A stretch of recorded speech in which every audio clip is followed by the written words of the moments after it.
Hello, everybody. Are we here? Are we present? Can you hear me? Okay, good. Excellent. All right, cool. Great to see you all. Hope that you are having a great day so far. Today, I think that, today has been much better than average as far as, mornings go. It's noon for me. We're in the Midwest here, experiencing one of a series of false springs as we approach the actual season. God, this thing always happens. It starts to get warm. It's like 50s and 60s at the end of February, beginning of March. And then my birthday is at the very end of March. And it's weird how common it is for it to snow just on my actual birthday. I'm like, son of a bitch. Like, God, why? Come on. But it's like also my birthday is it's just about a week after the first day of spring. So I'm just like, why? Anyway, hello. What's up, YouTube chat? We got Darth Gently. There's Sweet Dream. Hello, Nox. Letters for Jupiter. Phoebe, hello. Speedy Shimeji, of course. Gnoming Nerds, of course. It hasn't snowed here. It's been icy and rainy. It's like the precipitation during the day is rain, but it's so cold at night that it's freezing, and that's kind of unpleasant, you know? But anyway, and hello people over in the YouTube chat. Hello. What's up, Gayfesh? We got Mersh. There's Mama Mephistopheles, Junebug, Bluerella. That is a great name. Decoy Duck. Hello. Hello, Amy. Amy, listen, I'm just recovering from Valentine's Day still, and I'm actually I think I'm going to be on my shit this week. So if you stream on Wednesday this week, I will join you. I don't normally stream on Wednesdays, but I would be happy to join you. You guys got snow up in Washington, though? Dang. I don't like I just don't like the extended winter thing, you know? As much as I dislike, I don't know, there are things about Kansas weather that are kind of crazy, okay?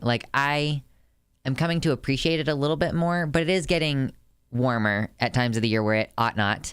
And as much as I like, it's that inner conflict between I like being warmer, so I enjoy that we're getting rainy, springish weather sooner in the year, but also I'm this is a global climate catastrophe, and we are gonna have 110-degree summers, which is not really.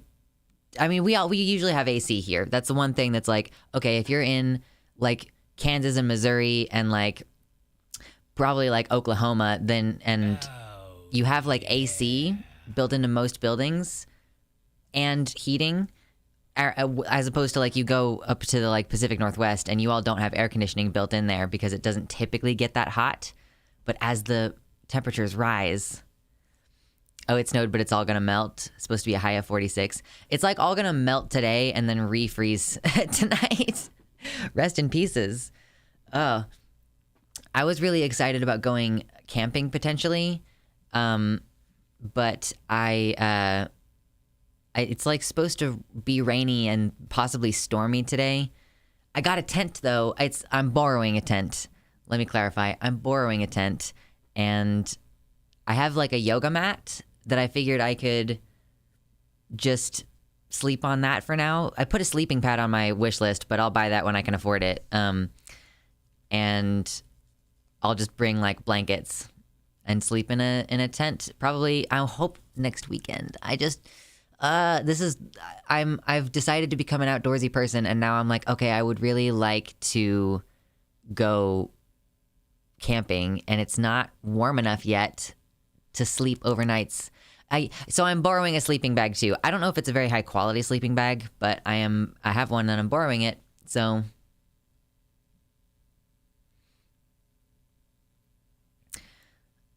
Upper Midwest can confirm. Yeah, true. Absolutely. What's up, Winter Nightmare? Hello? Yes. Oh, hi, Baphomet. Hello. A really sudden end to the video? Okay. Oh, you use sponsor block? Oh, does it actually, edit the video and, make it shorter and skip past it if you... It's stronger than ad block? Because I've known some people who make that complaint of, I use... Or no, not even I use ad block. If you pay for YouTube Premium, you're paying to not have the regular ads, but you do still have to sit through sponsored content, or SponCon, as they call it in the industry.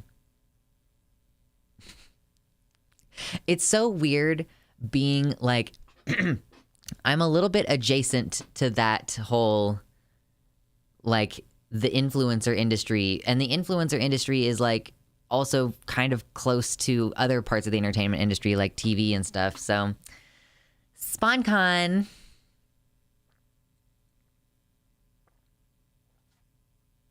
Okay, it, like, recognizes the sponsorship part of the video and just auto skips past. Okay.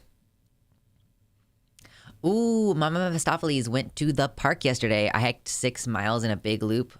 Man, that's awesome. I would love to go hiking more often. Like that's like, it's like the camping and the hiking together. Like I'll probably go and like set up my tent and then go hiking for a while and then come back. And like, what else do you do to entertain yourself on a camping trip? When you go alone, you gotta like, you start a fire, right? You tend the fire, but that's like a later in the evening thing. If you go out in like late afternoon and like you take, I don't know, 30 minutes to a half an hour, or 30 minutes to a half an hour, 30 minutes to an hour, trying to set up your tent. Cause listen, trying to set up a tent alone, probably not going to be the most easy thing. Also, my tent is gigantic. Like the one that I'm going to be using is gigantic. YouTube should pay their creators more if they didn't want sponsorships coming in. It's bad capitalism for YouTube to be so stingy. It's pretty obnoxious. Yeah. When I go camping, we keep the fire going 24/7. I'm going to just start with like one overnight trip. Like I'm going to pick one night of the week that I'm like, okay, I'm just going to like, you can get day passes at the campground that I was checking out. And so I was like, okay, the day pass expires at a certain time the next day.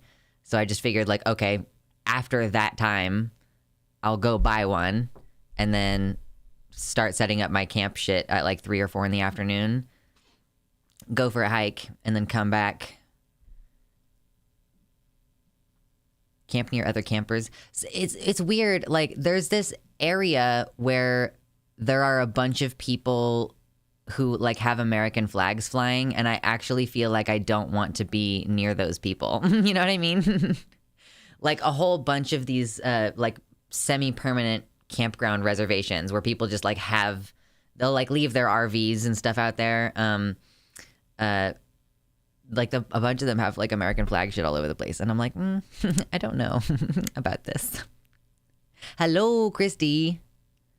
Write and draw things on the ground with sticks. That is a good idea, Phoebe. Bird watching, also interesting. Yeah, I could bring a journal and like, so I'm trying to like, I'm doing these like tutoring things with my younger siblings, and I'm having them do stuff that like they just haven't been asked to do all of the different kinds of things that I am interested in having them do. Like education is just super weird nowadays, and I feel like they don't know a lot of things that they should know. So one of the things that we're looking at, I was like, okay, I want you to just like go outside and pick a square of ground, like a patch of grass or like leaves or whatever is in the patch of grass that you picked, and then like just describe everything in there with as much detail as possible.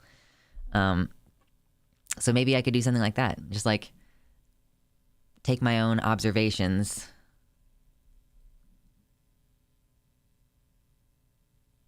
If it's already going in the muggy day, then it will still keep going in the rainy night and keeping you warm. I don't want to go camping when it's raining because I don't really have a good way to dry off my tent. You know what I mean? It's hard to find private water access at an affordable price. Yeah, for sure. The whole swimming while trans thing is a pain in the ass. You can take pictures of the natures. That's true. That's true.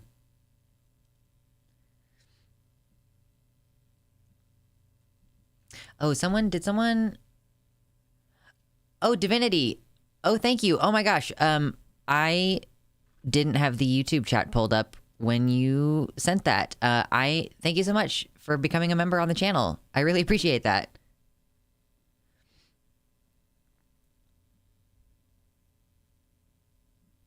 Why do people deny the severity of the 10 steps situation so much in the US? I mean, not to get too into it this early in the stream, because we're still like doing our best to talk about. So, okay, if you've not been here before, first of all, hello. Second of all, we always try to hang out for the first like hour or so. So we're trying to hang out for the first hour, but like just touching on this 10 stages of genocide thing.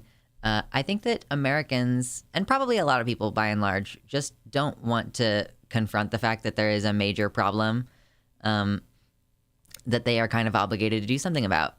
You know, that's just my personal opinion, is like it's much easier to call people reactionary and like tell them that they're overreacting than it is for you to like confront the actual severity of the situation, you know? Because I get it. It's unpleasant, right? Like, it's one of those things that, like, I don't even know how to have relationships with people in my real life, because it's, like, the only thing I can talk about sometimes is all of this shit that's constantly happening to us. And, like, it's a bummer. It's a bummer that Trump, like, his entire first campaign video was all about the transgenders and how we're trying to attack and steal your children, like the Fae or whatever. But like that's it. I mean, you know, it's like a major thing happening to me and in my life and to a lot of my friends. So, but it's like a bummer to think about. And it's like, yeah, it's a fucking bummer to think about. I'm considering abandoning my home. It's not a great time. I need people to understand that that is the severity of the situation, and to take that, like, that feeling of wanting to avoid it because it's like, what the fuck are you even supposed to do about that? I need you to like find some action inside there. If your kid goes by Fae Fair pronouns, that's not your kid. That's a changeling. True. It couldn't happen here. Exactly, Cans and Capybara. It's the popular thought terminating slogan saying everything is fine. Yep. The loner box conundrum. If it's a genocide, I have to endorse doing violence to stop it, but I don't want to endorse violence, thus it cannot be genocide. Oh, man. I had never thought that before. Like, in exactly those words, I don't think. Like, I don't want to have to endorse violence, thus it cannot be genocide. Like, I don't want to have to confront the fact that some like drastic action may be required. Hollow System is in an in-person group of people that talks about that stuff most of the time. Hollow hasn't really mentioned to them it exists, which is why it specifically says it's system. Oh, okay, I see. I see what you mean. Yeah, I mean, like, I just don't want to become that friend who the only thing that I talk about when I meet with people, like, you know, I went to see my friend who was recovering from surgery recently, and I was like, I feel like a bummer. Like, I'm talking about COVID, and like, I mean, partially because I was like telling my friend like that they should probably still be masking and like trying to explain to them the danger of it. Like, they even recently had COVID, and I was like, I mean, like, it's a big deal for you to try not to keep catching it, you know? And the world sucks. And me just being exactly like on the level with the world means that I suck.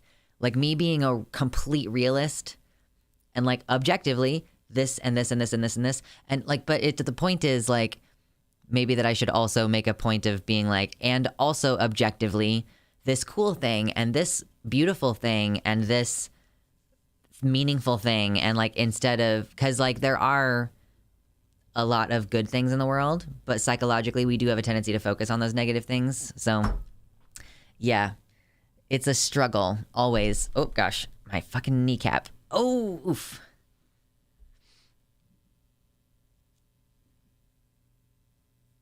Did he actually say that? He went on that tirade, Lonerbox did. I was like, okay, need to find someone else for this time slot. Like, is that hey, NBJ, thank you for coming and hanging out with us. Good to see you. But yeah, did he actually say that he doesn't want to acknowledge that it's a genocide specifically because he would then have to endorse violence? He didn't say it explicitly, but it was the logic that undergirded the argument. Okay, cool. Hello, Max. Hips, knees, and back. I feel like bipedalism was a mistake. I have like a ligament in that connects the two major components of my pelvis together, and like they are very sore sometimes for just no reason. Oh, okay, it's the poly people debate, because I only watched the first 10 minutes of that debate, and then I said, nope, I can't watch this. It's too cringe. Ah. My lips are so dry. I'm trying not to keep picking at them. I need to just like keep putting on stuff and let them heal and not continuously bite my lip. Any other lip biters in the chat? Anybody else chew on the inside of their mouth and then like chew on their lips? I used to be a nail biter. I don't anymore. Thankfully I've grown out of that. But sometimes I do still bite like the hard skin on the edges of my nails. I don't chew my lips, but I do chew the inside of my mouth. I think I started chewing the inside of my mouth when I had braces, and then it just never stopped from there. Hollow only chews on other people. Lip biter gang. This is like an anxiety stim or something, like the constant chewing. And I actually make my lip bleed like on a pretty regular basis, so I'm just like, oh, I really want to stop. But it feels compulsive. Is this autistic stimming when it feels like you really have to do it in order to like maintain your equilibrium? I hate it. I hate it so much. Oh, I keep a bunch of gum under my desk to help deter that. That is a good idea. I have tried that before, I think. I also would like to do whitening gum, but I don't know if that's actually good for you. Axolodaddy. Ooh, okay, that's an interesting name. Welcome to the website chat. I don't do it on purpose. I mean, no, you don't do it on purpose. Okay, so okay. Are you ever in the middle of biting your lips or biting your nails and you you suddenly realize that you're doing it? Oh, Axolotl. I can't fucking read today. Don't worry about it. I haven't slept well for like a couple nights in a row. I'm feeling fine, but like I just didn't sleep well the last couple nights, so my brain is... do you ever catch yourself biting your lip and you're like, I really want to stop doing this. Like, why am I doing this? And then but you are just still doing it. And in your mind, you're like, why? Can you please stop? And then you're just like, you're still chewing. Like, what is wrong with us? Like apes are absurd creatures. Just actually truly ridiculous. I've appeared and I'm here to vibe. Welcome. Yeah, for the first hour or so on stream, we always kind of just vibe about whatever. We do have, there's a couple of things that I had notes for the Thursday stream that I ended up skipping. But I don't know if I want to talk about any of those things. So I'll have to review when we get closer to, in half an hour or so. At least I'll pull up my notes for here. I don't know if it's autistic. I think it's an anxiety thing. I am not autistic, but I was brutally violent to my nails throughout my entire teenagehood and college. Yeah.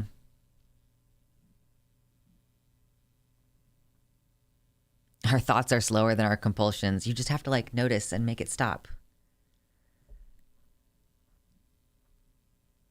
Hey, T-Rex, no worries. We are still fairly early on in stream and we are hanging out. Finster. Oh, yeah. So hold on. I disliked the poly people loner box debate because even before poly people spurned all the goodwill this corner of the left had taking her side on the matter, it was like, ugh, I really genuinely can't stand the way she talks over literally everyone, even if it's not appropriate or even if she's been going on forever. She's really rude is one of the things that I don't like about her, regardless of what any of her actual opinions are. Like, she's just a really rude person and I don't like her. But apparently it was especially bad, though, when she argued with Keffels and then Finster. Yeah, I truly just am not a fan of Poly People, the streamer Polly, P-O-L-L-Y. I suppose we will be talking about Finster today because he is a guest in the Philosophytube video. Yes.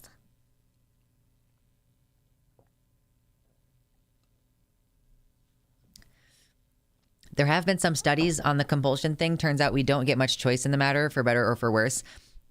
I think the only thing you can really do when you have a compulsive behavior that you don't like is to replace that compulsion with something else.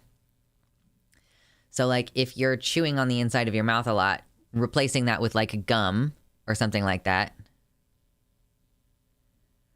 No, you're good, Christy. I understood that you were like jokingly doing platonic aesthetic, but you can use flirtation as the format by which you are delivering a compliment, which is what I interpreted you as doing. Does that make sense?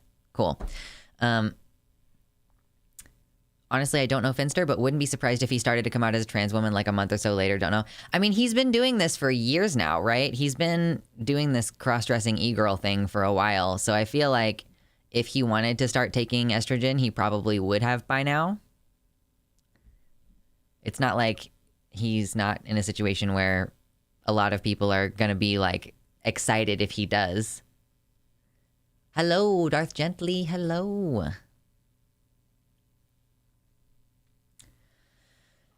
Excuse me. Does he take estrogen? He doesn't have like titties though. Like I just saw a picture that he took where he was wearing like a pretty tight like knit sweater thing, and it was very obvious that he has a flat chest. But he does have the plastic booby fake things. Second puberty go burr. True. Yeah, he just wears a prosthetic chest. Did anybody see... I thought that Lil Nas X tweeted something recently that kind of sounded like he might be about to come out as a trans girl. Did Gayfesh, did I see you reply to that saying like, hey, it's okay if you start taking estrogen or something like that? Or like we would understand or something? I've seen a picture of Finn shirtless. It is weird. It's like someone photoshopped a girl's head on a twink. Oh my god, my eyeball. All right, cool. I'm going to look up this tweet and see if I can find it.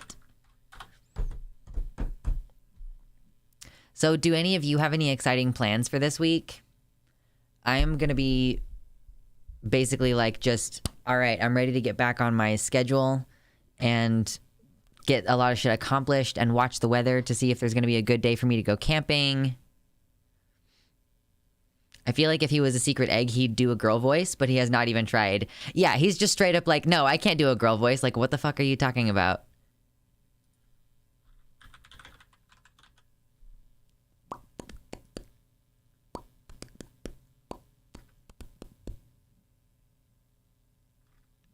So I think like, so first of all, I've seen Lil Nas X wearing one of those gigantic titties, fake booby things, you know? I would have to probably search. Wait, hold on. Is that going to be something I can easily find? I'm like, I just get a little bit of egg vibes from Lil Nas X. A silicone breastplate is what it's called. Fake booby, plastic booby, silicone booby, nipples. I'm going to get so redlined on YouTube. Like, meh, yellow sticker, no monetization, age gated, not allowed.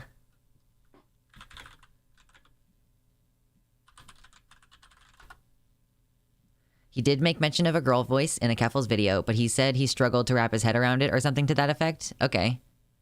Yeah, I'm going to make $0 from this one, except that someone already did a very kind membership earlier, so at least I've made a little bit of money. I mean, I was going to say a little bit of money today, but I will not get that money until like next month, maybe. Lux is under 18, do not interact. True. I mean, what if we did a sex education bit? That would be funny.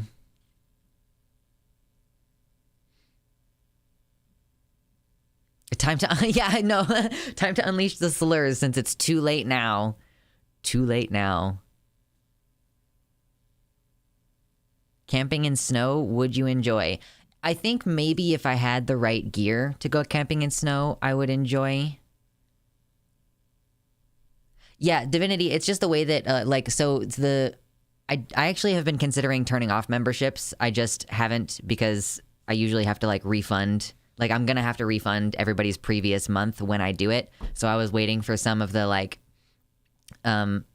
like some gifted memberships that I knew it was only going to be a one-off thing. I was waiting for those to expire, and then I'm going to try to turn off the memberships, I think, because YouTube, first of all, takes like 70, or they give me like 60%, and they take like 30 to 40%, which is way more than if you were donating directly through the website. And also, it gets added in, like memberships and super chats and stuff get added in with my ad money. So it's like if I get memberships throughout the month, I will have memberships throughout the month will come during the ad payout next month. So Matheson, thank you for the $50 dono. I really appreciate that. Thank you so much. I am just on a completely different aside. Thank you so much. While I fix the thingy up here, is the sound for donos annoying? I don't have to hear it most of the time because I'm not wearing my headphones consistently through stream, but I don't know. I kind of just picked it randomly. Yeah, like the oh yeah. It's barely legible over your voice. Okay. I choose a different one. Fair enough. I think I should change it to like just a like music ding-a-ling-a-ling-ling-ling.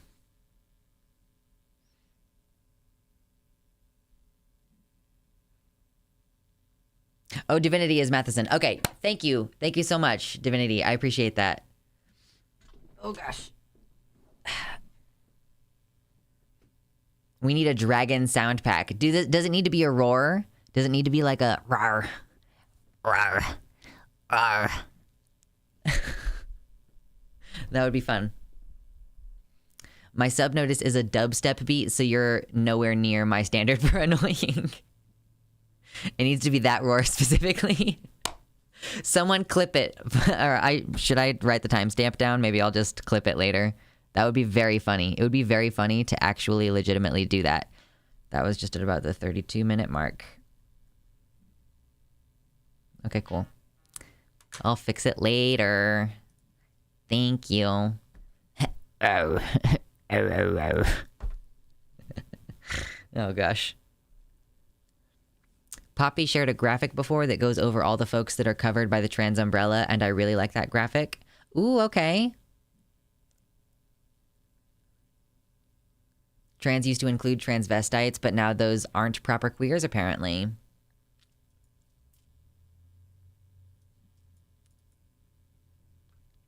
Oh, yeah. Okay, yes. So this was the tweet. Yes, thank you. It was Jackson, right? I love Jackson so much. Like, just like this most recent Lil Nas X, and it's like, baby, no pressure, but if you want to play around with a little estrogen, the trans community got you, XOXO. Because Lil Nas has worn the breast forms. He did the fake pregnancy reveal thing when his album came out, you know? So, and then he also made a joke about how he was only gonna, he was like, don't worry, I'm not gonna come out any more times. Because he recently came out as bi. Or, like, he initially said,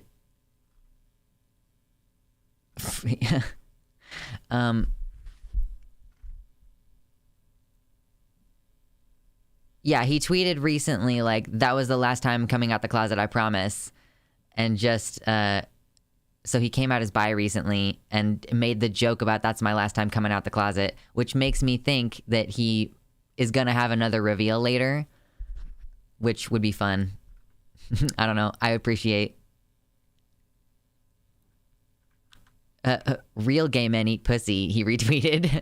And then not enough people talk about how fat my pussy is. I know that some gay guys, like, call their butthole their pussy. It's fine. Like, I'm just saying there's some eggy things occurring here. That's all I'm saying.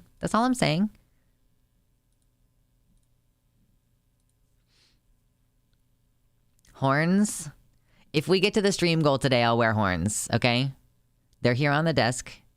If we get to stream goal today, I'll wear horns. So not only that, if we get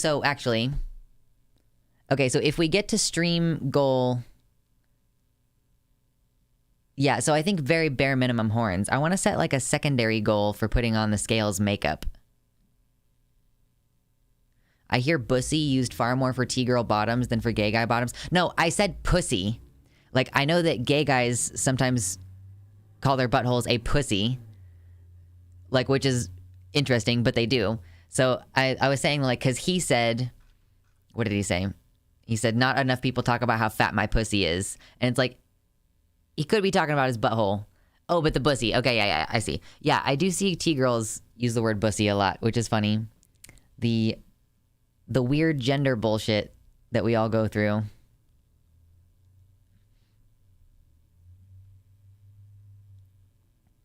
I've never heard bussy for trans women. I sometimes hear it for trans men. Yeah, I have seen some trans men say bussy as well for the front hole. Front hole. Eggy. Oh, divinity. Egg means a trans person who hasn't yet come out. Like a trans person who has not hatched yet is an egg. So when we're saying eggy behavior, we're saying like, this seems like maybe the behavior of someone who maybe is in the process of realizing that they're trans, hasn't realized that they're trans yet, perhaps, hasn't come out yet. Yeah, I guess it's especially they are not yet sure that they are trans, like, and they're doing things that seem that when they do realize that they're trans, they will look back and go, oh, duh, you know. Cracking the eggs, yes. It's like a lot of trans girls will, like a lot of eggs will say like, oh, I play a female character in a lot of video games because, you know, if I'm going to be looking at someone's ass while I play this game, you know, like when you play a third person game and you can see the whole person, the whole character, it's like, I might as well be looking at a woman's ass instead of a man's. A lot of trans girls, like when they come out, they look back at that behavior and go, that was a dumb excuse. And like, I really just wanted to embody a girl. So that's kind of what we mean by egg behavior. It's like, oh, it was obvious in retrospect, but at the time I was just experiencing some weird thing and I didn't know what it was. When I realized I was bi, I went back through all those moments as a kid going, oh yeah, LMAO. Bro, same. I was like, why? Sorry, bro. I just, whatever. I was like, oh, why was I so very interested in looking at Elizabeth Swann when I watched Pirates of the Caribbean? Okay, cool. Yeah. It's like habitual. Especially like my partner and I call each other bro and dude. I actually am thinking like I might ask him to pull back a little bit on calling me dude because I find that I actually don't like it all that much in our dynamic lately. I don't know why. I'm just like, I don't enjoy it right now. So maybe we'll just try like asking for a little bit of a change. I don't know. It's a pretty minor thing. So I usually just ignore it. Are non-binary eggs a vembrio? True. Oh my gosh. Ugh. Yeah, me when playing video games as a kid, having to choose between male or female. Me, do I really have to choose the girl? The only reason I played female characters is if they got a different storyline. Oh my god, excuse me. I had a huge thing for Kristen Stewart growing up. Like, I've seen every Lifetime movie she was in, mostly because I wanted to be her and hadn't the words to explain that till I came out. Anybody in the chat ever have gender envy? Or hold on, not gender envy. Gender, what is it called? Gender lust is what the term that I've seen. It's like you can't figure out whether you want to be the person or fuck the person because they are both like someone who you would like to embody and someone who you are attracted to. Good luck. I'm a trans woman and have a hard time getting otherwise supportive people to not say dude. Yeah, I mean, my partner specifically, like the person who I have been in a relationship with for almost fucking 14 years now, is usually pretty good about these things. And like, he probably wouldn't like immediately stop doing it entirely, but I would, you know, I imagine that he would try.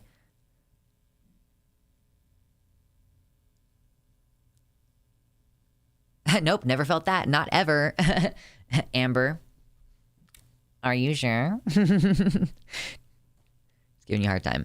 I've big time dealt with this gender envy. I wish I was petite, but anymore I would settle for just being fit.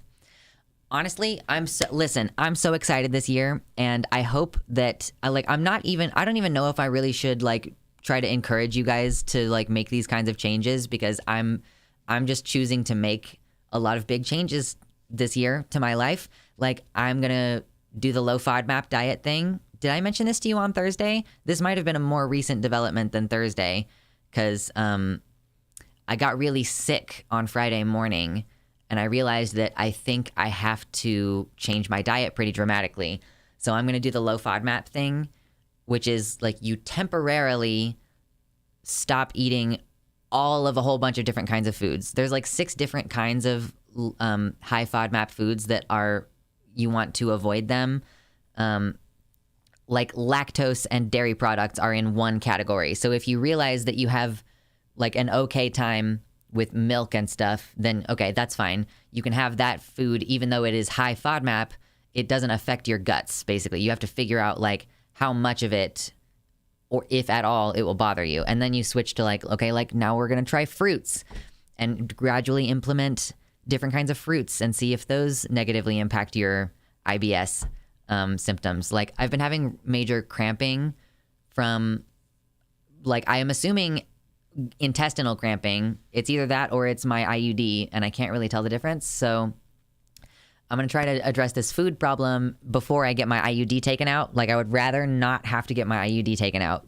Ideally, I would be able to keep it for the time that it's supposed to be in there, but we're working on these things. So I'm going to make a drastic change to my diet, and I'm going to make a drastic change in my like fitness attempts because I want to be stronger. I've already been doing the body weight exercises, but I'm going to start going back to the gym if I can, I think.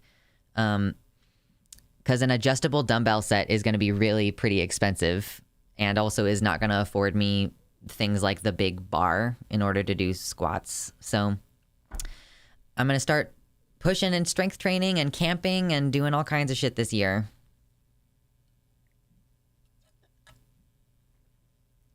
And like the hiking too. Hiking, I like the gym if only it weren't so far away.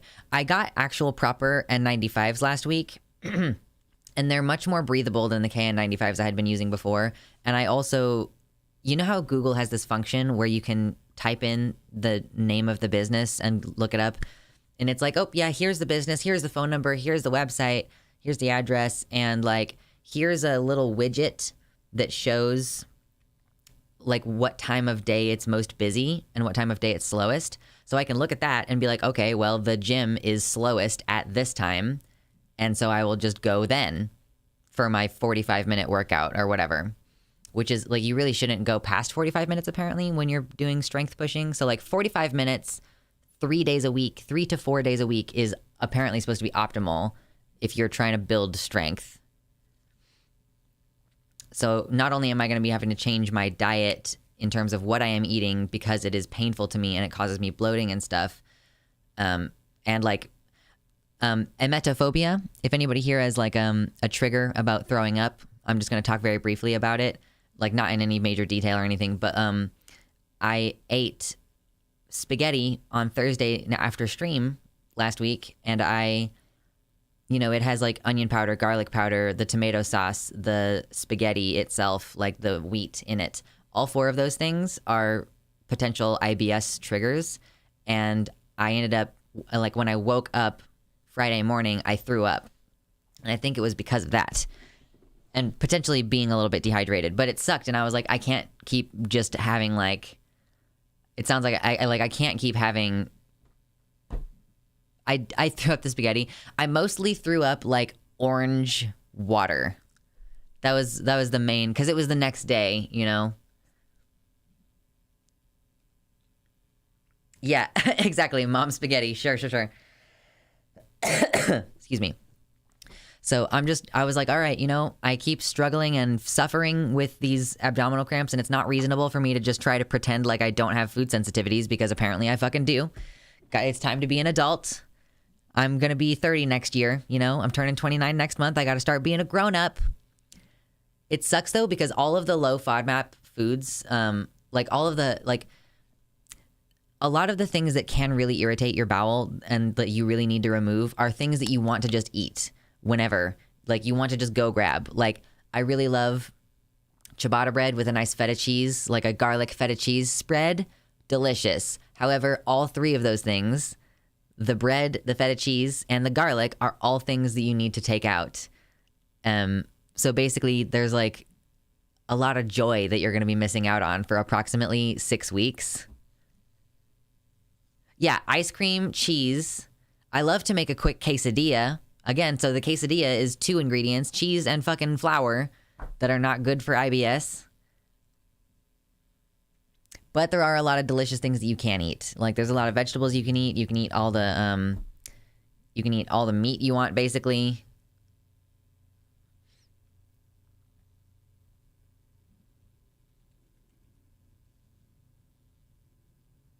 Hello, Anthony. Welcome. Thanks for hanging out. I wish I could change my diet. Too many sensory issues. I know. It's like I have a little bit of the autism pickiness where I'm like, I can only really eat things that I'm kind of really in the mood for. But I guess I'm just going to have to start doing, I'm just going to have to start being a lot more diligent about that and just like doing it anyway. Because again, if you're trying to build strength, not only in order to build your muscles do you need to be eating and resting fully, but you also like, if you want to bulk, which is kind of, I would like there to be a physically visible difference in the way that my body looks, at least my upper body. That's kind of what I'm mostly invested in. I'm going to do legs still. Yeah. You want to do squats and you do your core work and your back and stuff. But that's like the aesthetic change that I want to happen is in my shoulders and arms. So yeah, in order to actually grow and be visibly bigger, you have to bulk. Like you have to eat a lot of calories. So this bullshit that I do where I get very like anxious and I can't eat for a whole week. Like I can't be doing that bullshit. I had this incredible thing happen last night or the night before. I was really stressed out. I was up really late because I was just doing that thing where I get anxious and start pacing all over the place, you know? And at like 3 or 4 in the morning, I was like, I have to go to sleep. Like I have shit to do on Saturday and like I have to get to sleep. So I went and laid in bed and I switched my brain off. Like can anyone else here feel it when you hit stage 1 sleep? Because if in sleep studies, like if you wake someone when they've hit phase 1, like there's 4 phases. They have different brain waves that you can see. And if you wake someone when they are in first stage sleep, they'll be like, I wasn't asleep. I was just sitting there thinking I was just sitting there thinking still, like I wasn't unconscious. So I can feel when I'm in that state and I just like did it. I was like, I'm gonna just go to sleep. And then I felt it. I was like, okay, I'm asleep now. It's cool. And then I was there for a while before I fell into actual unconsciousness, stage 2. And I could feel sometimes I was like, oh, I'm starting to think about my day a little bit. I'm starting to get stressed out about the thing that was stressing me out. And then I was like, nope, redirect, fall asleep, stay asleep. It's time to stay there. Probably spent most of school in phase 1 sleep. True. Yes, the Claire Max vibe. I think that she's pretty nifty. Did you see the research and link on the pre, pro, and postbiotic supplement? I did not see that link, Mersh. I'm taking like a prenatal vitamin right now. Like my doctor recommended that I take a prenatal vitamin with folic acid. So what trouble is the IUD giving you? I had 6 months of spotting episode on copper T. So Captain Cougar, thank you in the YouTube chat for your question. I am on the Mirena, which is the non-copper one. It's the hormonal one.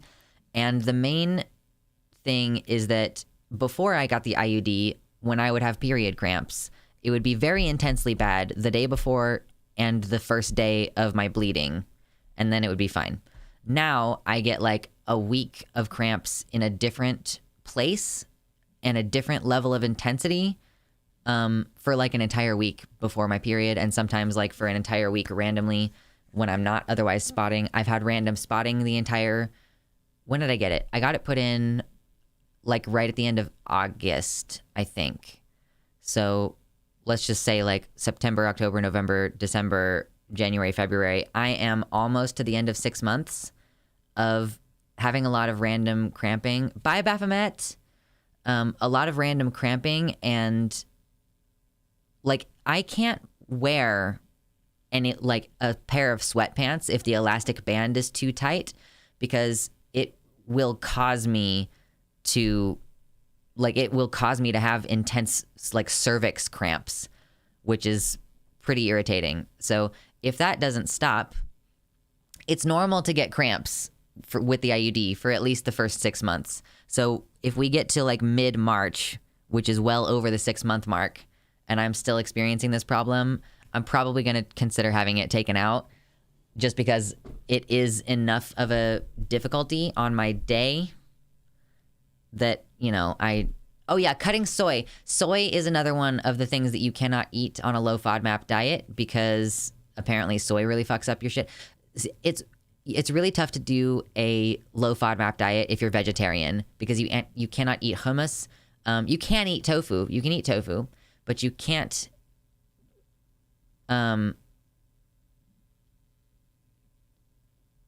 Yeah, you got to really cut out soy. You can't really eat a lot of the fake meat products, which sucks because I love soy burgers.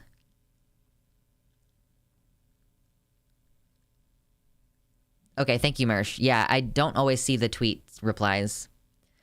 I had a pain from my belly button go down to my groin area for some reason. It only happens on my period, and usually if I get up or I'm using the restroom. Interesting. I mean, there's a lot of weird stuff that happens when you have a uterus. It's, like, very hard to explain what's happening.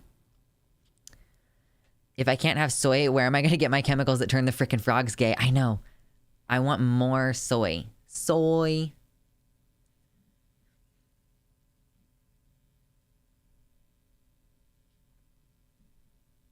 Yeah, I don't normally have major issues with hormonal birth control winter nightmare. I think it's just like the cramping is because there's a foreign object and my body is like, why is this thing here? Please get it out of me. So you have to give your body time to like calm down. And I'm just like, I'm expecting that my body is not going to calm down. If I continue to have week-long period cramps, and part of the idea with the hormonal birth control was like hoping that it would cesse mine periods. Nope. Yeah, I hope it gets better, because I'm going to have to go back on the pill. And then if I want a more permanent option, I might have to consider like, well, I don't know. I might get that little fucking arm thing, but it depends on how expensive that is. Lectins can literally tear holes in your gut with IBS. I did not know that. What are lectins? Can't wait to get hysto and fallow. True. I just have been not sure if I should get fallow, or no, not if I should get fallow. If I should get hysterectomy, because it's like, I don't know if I'm ready to like permanently give up my fertility. Lectins are proteins. Arm thing. There is it's a piece of plastic that's about the size of a matchstick. So kind of like the IUD has a hormonal option where it just like slowly releases progesterone locally in your uterine area, and it tells your body to not make baby stuff happen. There is a matchstick-sized plastic embed that just gets like surgically implanted under the skin in your arm right here. It might not even be that long. I'm not really sure if I'm showing it correctly, but it goes like in your arm down over here, essentially, like underneath your bicep. And it gives like a slow release of progestin throughout your entire body. So it's it would be the equivalent of like taking a pill every day, but it's just fully like slow release all the time. But I feel like it would be a little bit of body horror to have it in your body here. Like, I really am very upset by the idea of having that. So, I mean, I'm sure that I could tolerate it. I would just strongly prefer not to. But now, I mean, every day I take a pill for fucking herpes anyway, because I was getting annoyed with my oral herpes. And I already take a medicine every night, so it's like it would not be a big deal for me to go back on the birth control pill at this point.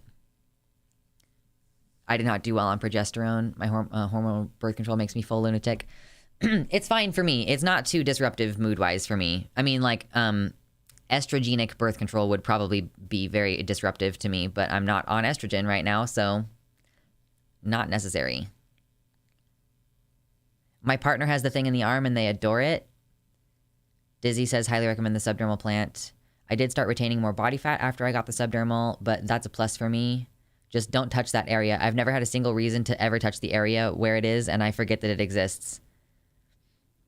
Is it where I thought it is? It's like basically like this is your armpit, and it is like underneath here, like under your bicep.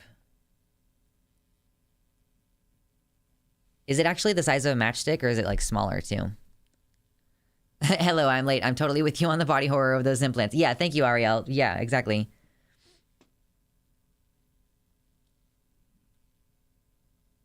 It's on the back of your arm. Oh, okay, so it's like, it's over on, more like on your triceps area. If I could feel it, I know I'd pick at it.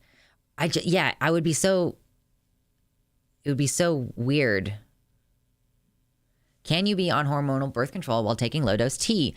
Yes. So I would not recommend being on estrogen birth control. Like, I would not recommend being on a combination birth control pill while on T. But you could do a progestin-only pill. The thing about the progestin-only pill is that you have to take it at the same time every day. And if you don't take it at the same time every day, it will immediately, like, if you're 3 hours late, it's ineffective now, and you can get pregnant. And because of the fact that you've been taking progestin, there is a much higher likelihood that if you get pregnant, it will be ectopic, which is a medical emergency. So if you can trust yourself to take a pill every single day, then yeah, go for it. There's the subdermal implant, which you can do when you're on T. You can have an IUD if you're on testosterone. Yeah, thank you, Lily, for hanging out in the Discord server. If you all didn't know, we have a Discord server. So if you're wanting more reliable notifications for when we start stream, or if you want a place to hang out, I'm also planning on starting a karaoke night in the server to get things like a little bit more interactive, because I know that it's not always the busiest Discord server. Like, things could be a little bit more regular there, right?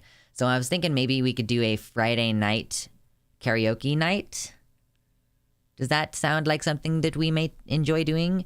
I just can't decide if I want to do Friday night or Saturday night is my main question, you know? And it might not be every Friday and Saturday, because honestly, like, I have my stream schedule set the way that it is because I don't want to have to work on Friday and Saturday. So I want to only do karaoke night if it's going to be like fun. And I might not, like, we might host it, but I might not be there every time, right? What kind of songs are going to be sung on karaoke night? It's going to be kind of open to what you want to do. Maybe we'll have themes. Maybe we'll have, like, tonight's rock music night, or tonight is country music night. I mean, like, because I have a lot of country music songs that I like to sing and that I think would be fun to sing on a karaoke night with you guys. And, like, yeah, like, different genres might be good, so... Also, the implant doesn't hurt going in. The nurse lady gave me a local anesthetic before inserting the implant, and so the only pain involved was the injection, and then the area is sore for a few days after. Did you did the, yeah, you had, like, shit, what the fuck is it called? It's, you had, like, lidocaine injected, so it burns a lot initially, and then it wears off. I had stitches on my finger one time, and I had to have lidocaine. I want to see Lux rap. I can. That's not really what I would opt for in a karaoke setting, but I can rap. I haven't in a while. I can't think of any off the top of my head, but yeah, I can.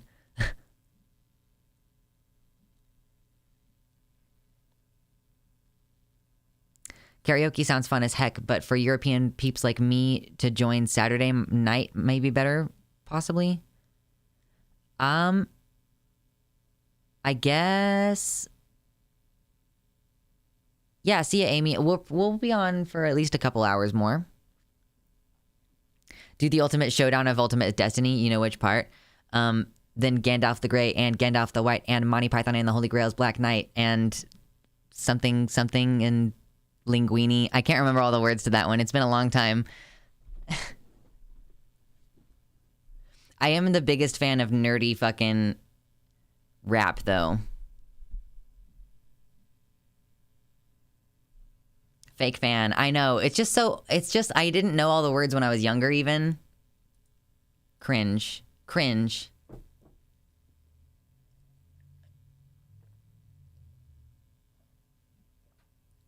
Oh my god, delicious.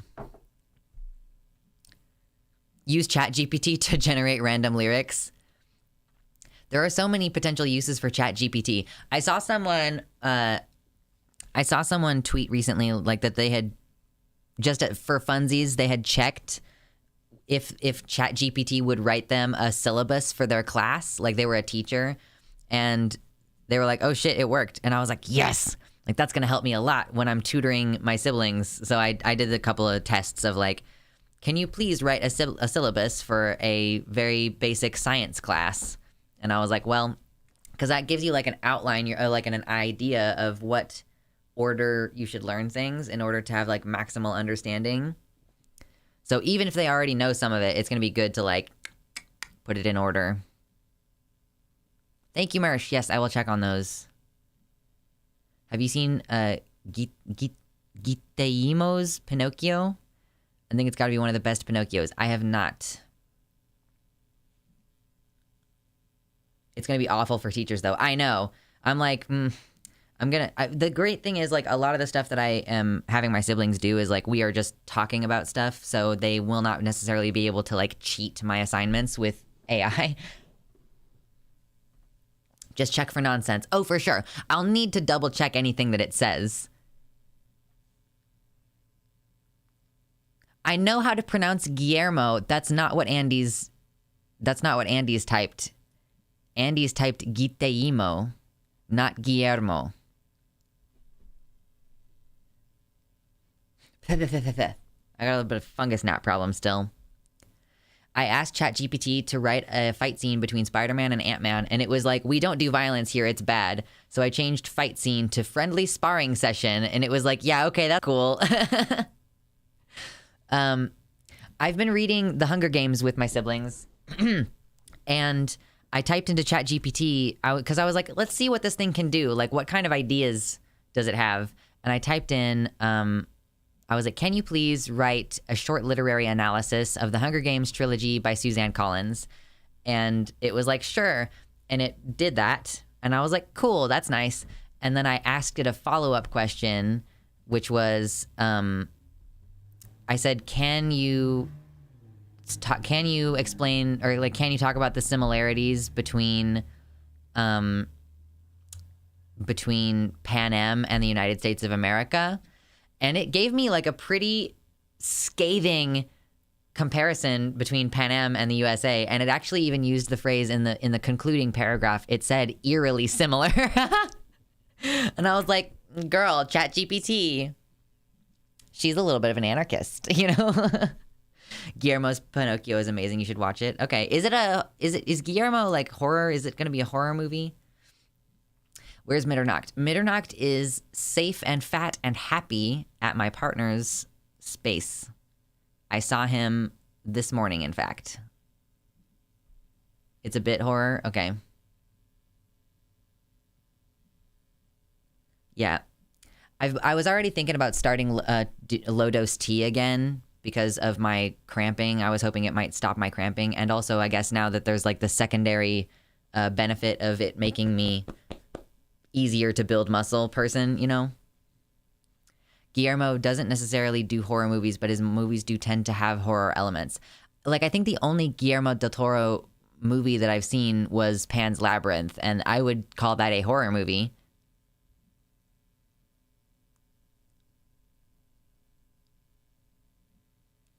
Unless that's not Guillermo. Is it not? Freestyle rap? I cannot freestyle, to be clear. Yeah, okay, it was Guillermo. The theme of all of his movies is these monsters are just people and some of these humans are just monsters. Yeah, I mean, it was just, like, there's, like, a couple of scenes that really stand out. And I don't really remember most of the movie. I really just remember those standout scenes, and it's just not a good way to remember a movie. There's this guy, you know? We don't like him. We really don't like this guy. He's really freaky and we don't like him. And we really don't like someone getting their face smushed with a wine bottle. Like, you know what I mean? This is not like, it's not a fun time. Oof. Yeah, exactly. Thank you. Thank you, Gayfesh. Like, that's like the thing that stands out to me the most. It's so sudden in the movie. Like, there's not like a lot of build up into it. It's spoopy.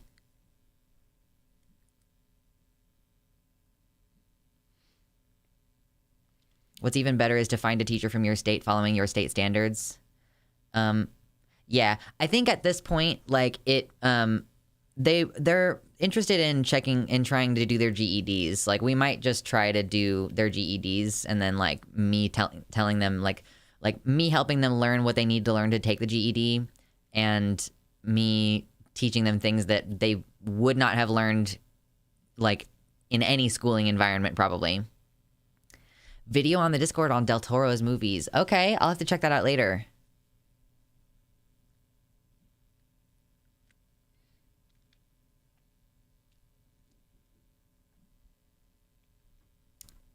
Let's see. Oh gosh, I really have been enjoying these chill streams lately. We dipped our toes back into politics just a wee bit, a little tiny bit, a few weeks ago. Or not a few weeks ago. We stopped for about a week and a half, and then on Thursday we touched back on politics stuff, and I still had some things on my list from Thursday, but I don't know if I want to talk about anything serious today. Like, I'm kind of feeling like maybe we can chill for a little bit more, and then we'll like primarily do Philosophytube, and then after Philosophytube is done, we'll like keep dicking around, because I've just been having fun lately, and obviously, like, the political analysis is important, but, you know, I'm also still really behind on, editing, so I might as well not give myself more work to do in that regard. I don't know. Oh my god, I don't want to keep chewing on my lip, but there's just so much loose skin. Ah! The struggle is real. If you notice me chewing my lip, you're allowed to yell at me.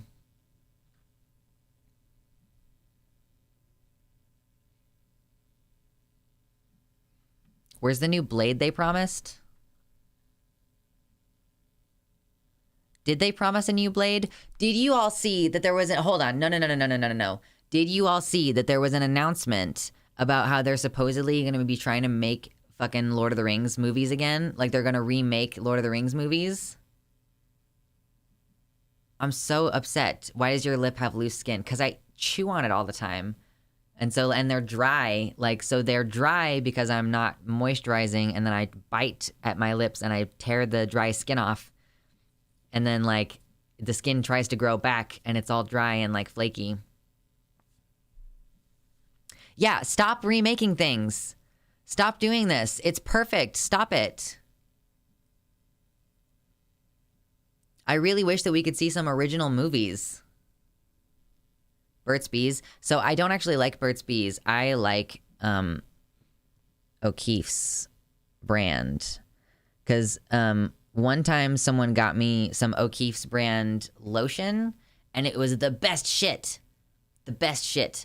And so when I learned that they had an unscented lip balm, boy, this is where it is. This is where it's at. Way better than Burt's Bees. I mean, and I don't even dislike Burt's Bees. Any chance your home has low humidity? Yeah, I mean, probably. It's been a few days I let it dry out, but I have a bowl with a washcloth sitting in it. Like, the washcloth is in the bowl like this with its edges up, and I put water in it, and then I put it in front of a fan, and then the fan is like, and that was humidifying my apartment a little bit. O'Keefe's is best. Thank you. O'Keefe's is best. Yeah, I'm pretty sure that this is that it was explicitly Lord of the Rings movies. Hold on.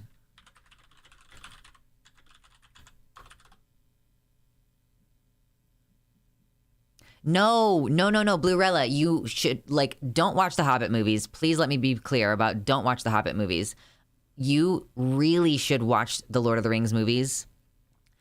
Don't watch the, extended versions. Watch the theatrical versions, at first at least. Theatrical cuts. Just do it. Because they're so good. They hold up. There's nothing about them that's uncaught up with the times. In fact, there are like incredibly healthy like things in it, like the expressions of male emotion and like friendship and stuff, like it all holds up for sure. If they remake it now, they're gonna shoehorn in female characters that didn't exist in the original thing and like just leave it the way that it is. Just leave it. And the thing is too that like the Lord of the Rings are a majesty because like they were all three filmed at the same time. There were some reshoots, but they were all three like filmed at the same time and they were planned to be released like very soon, one after the other. And nowadays what's going to happen is they're going to make the first movie, they're going to see how that goes, and then they're going to make a bunch of fucking changes according to like what the fan response was. And then like it's just, and they're going to switch off directors between each movie as opposed to it just being Peter Jackson the entire time. Like, don't fuck this up. Please. Yeah, don't watch The Hobbit, but you can read The Hobbit. Yeah, that's acceptable. The extended LOTR trilogy is collectively my favorite movie. I have dragged so many partners through marathons. My partner and I tried to watch the extended cuts, and The Two Towers is just kind of really not paced well in the extended cut. It doesn't really work very well. And we did not finish it. It was like 4 hours long, and we did not finish it that night, and we never got back to it. I was like, let's not. Or maybe we even sat down on two separate occasions and tried to get through it, and we didn't end up finishing it still.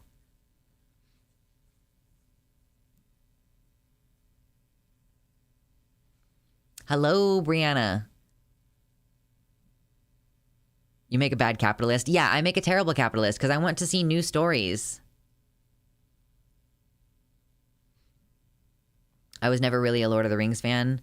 I mean, the books are not as good as the movies. Like, I'm just going to say that. Like, the books, like the Lord of the Rings books are not nearly as good as the movies. The movies managed to capture basically all of the themes and the moods without a bunch of fucking filler. The only thing that sucks is that, like, I don't know, like, was it really necessary to, would it have been necessary to include the scouring of the Shire at the end? You know, like, in the books, when they return home to the Shire, they find that Saruman is not dead. He just went and took over the Shire, and it sucks there now. But I kind of like the way that they did it in the movies instead. For the books, I'm not going to spoil the movies. I'm spoiling the books because I don't expect you all to read the books. I expect you to watch the fucking movies.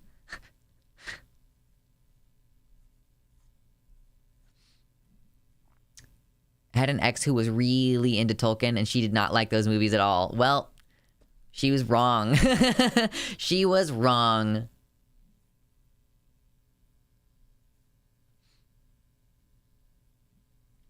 The most fun I've had with right-wingers making an ass of themselves was when Tucker Carlson was outraged by the Eminem cartoon characters. Yeah, it was super weird. I liked the second book a lot as a kid. I have not read... Kate, again, are you... Okay, I meant to do this last time, Kate. What's up? I was going to add you, or I was going to, like, give you a color. Because you're also, like, a creator and a someone in the space, right? At least I follow your Twitter, and you seem like a person who does those things, so you should get a good color. Where is my back end? Give me the admin, please. Thank you. Yes. Yes.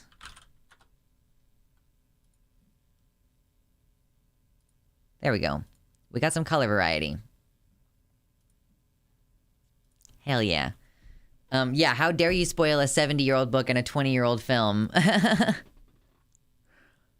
Now you have an orange name, Kate. At least you ought to. It's the change that I meant to make. Oh gosh, I just subscribed to Nebula because I was like, Lindsay Ellis is making videos again, and she had a video talking about the differences between the books and movies for Lord of the Rings and the reasoning behind the changes. Ugh.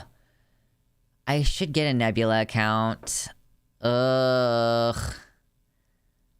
It just costs money. I don't want it. Could I write it off? If I had watched Philosophytube's video before it dropped and like I had taken some time to technically like organize my thoughts and research it before it went public, that would count as like paying a subscription service for a research thing, right? $30 for a year sub. Okay, that's not bad. Oh, I wanted to remind everybody, since there weren't very many people in here when I announced this before, but I finally got a P.O. box. So if you have something that you would like to send into the channel, DM me and I will give you the P.O. box number. But I'm not going to make it public for now, at least. Plus, Abigail's new play is on there. Ugh.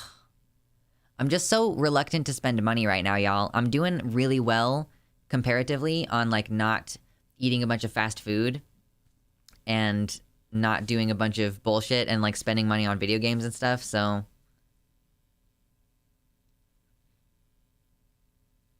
I liked Stardust better than The Lord of the Rings. I did never see Stardust, so can't say.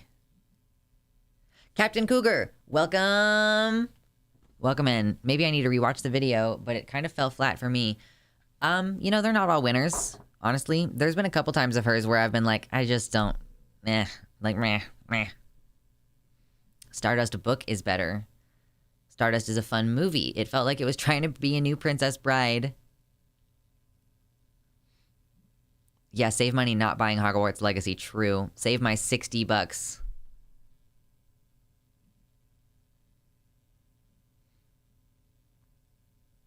I'm having to save up for taxes and insurance. Also, I'm anticipating having to buy new tires for the car in the late spring. Yeah, right. So even if like, I probably could be spending more money than I am spending right now, but I'm kind of interested to see if I can be really disciplined. Like, how much money can I save up over the next like few months? And I was just talking to my partner about this. You know, I need to have hobbies and stuff that are away from the computer. We all need to have hobbies that are like, take our mind out of politics, take our mind out of our stress. Not necessarily like completely distract yourself, you know, in the sense that you're like, I'm going to watch TV and just completely shut off my brain for a while, but more like having a thing that you're doing with your hands and like giving yourself the opportunity to like just think your thoughts and not have constant input, or maybe like you're listening to a podcast that you can kind of pay attention to on and off while you're doing something. Like, all these things cost money, which is the point that I'm making when I'm like, you could be playing an instrument, you could be drawing, you could be doing kintsugi, you could be doing all these things. Like, all those things cost money. So I'm trying to figure out where the sweet spot is on, okay, I need to acquire like 2 to 3 hobbies and figure out how much it's going to cost to get into those hobbies. Like, camping is a hobby that is like, thankfully not going to have a huge initial investment for me because I can borrow a tent, which I did do that, and borrow a sleeping bag. And I will need to get my own gear, but I can at least try it out and see if I'll enjoy it before I get too far. But like, before I invest a bunch of money into like a bunch of survival gear that I don't need. Camping is intense. I mean, it's not too bad when you go to like a really, really well-populated campground, you know? Hello, Paul Hack. The optimal strategy to save money is to return to monk. Return to monk.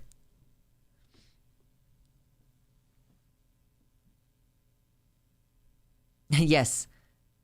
Okay. The pun.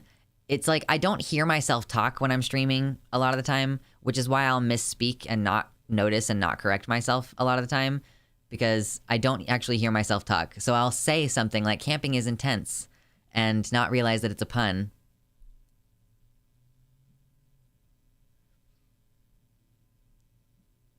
Oh, why are we talking about Ricky Gervais? Does Stardust have Ricky Gervais in it? He just annoys me in anything he's in, as he's always the same character. One I don't like. Yeah. Oh, what's up, James? Yeah, you're a little bit late. It's we've been streaming for a little bit over an hour. I trained my dog really well on her sits and downs, and I'm really proud of being able to just hold out a frisbee and go sit down, sit down, sit down, and she'll pop up and down between the positions. This is the first dog I've gotten to do the sits and the downs that consistently. That's awesome. It's really gratifying when you get that like ideal response and interaction with the animal. Dogs are so easy to fuck up, but it's also not super hard to train them up to be really good. I like making clothes, such as sewing and knitting, because it is a hobby and I do spend money, but I have clothes as a result that I didn't have to buy. Pound for pound, I think it would cost more to just get the fabric. I have a sewing machine, but it needs to be fixed. Like, I need it to be maintained, and that costs like $100. So it's a matter of like, when am I going to have $100? And when I do have $100, am I going to want to spend it on that? You know, like, is sewing the thing that I want to do? I mean, I like the idea. I think it's a useful skill, but I'm not sure if that is the thing that I want to do. Or if I'd rather just make enough money that I can buy myself the clothes that I want. We got to work on stand next. Nice.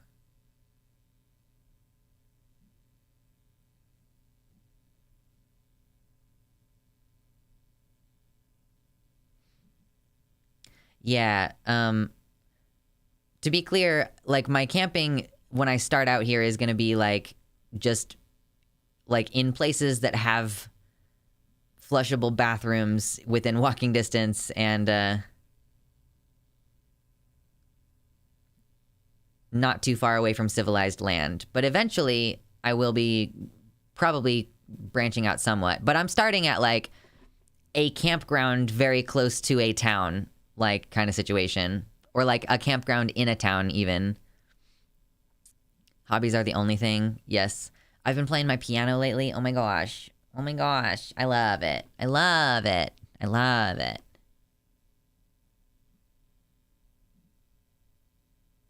Glamping with car on public land with no one around is my fave. Yeah, we'll see. It's gonna be fun. Yeah, merch you and the MREs. You're allowed to eat eggs on a low FODMAP diet. I will say that about the eggs and the FODMAP is you can eat eggs.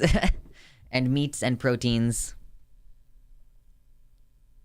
Look around for bears and other mean wildlife even at that. For sure, yeah. I should get probably some kind of actual bear spray. I'm not really going to bring very much food with me because I'm probably going to start with one night overnights. Very, go out in the evening, afternoon, evening, have my fire, maybe have a beer or two, like stay overnight, and then wake up probably pretty early in the morning because does anybody, like, if you've ever been camping, is it even possible to sleep in while you're camping? Like, you wake up at fucking 6 a.m., right? Or like 7. Like, whatever time the sun rises, there you are. You're up. Maybe even before sunrise. There's just no way.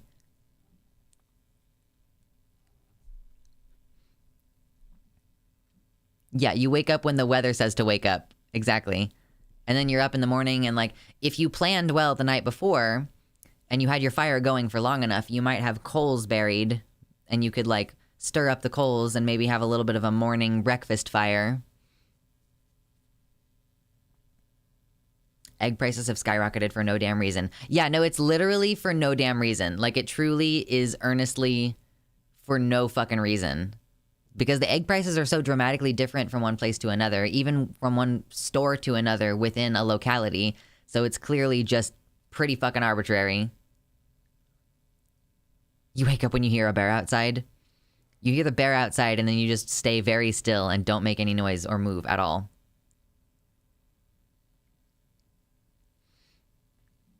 Bring an ICBM in case of raccoons. What is ICBM? I'm so glad that I can just like talk about all my random hobbies and there is like some amount of you who are like, oh yeah, I have advice, or I've done that before, or I have an opinion on that. I heard there was a huge plague killing off a lot of chickens. I don't think that the prices are justified by like bird flu. Like, that was the initial story, but I think that as more time has gone on, it seems like that might not necessarily be the case, or that the kind of birds that were dying were not necessarily egg-laying birds. Like, when I go to the store, there's still a huge amount of eggs. It's not like there ever aren't any eggs when I go there. They're just like really expensive. I've not figured out a good technique for a 5-finger discount eggs yet. I don't know that I have any recommendations on that. Oh, intercontinental ballistic missile for the raccoons. Just in case. Just in case. I see. Got you. I like raccoons, though. With their cute little hands. With their cute little hands. My housemate and I have backyard chickens, but neither of us eat eggs?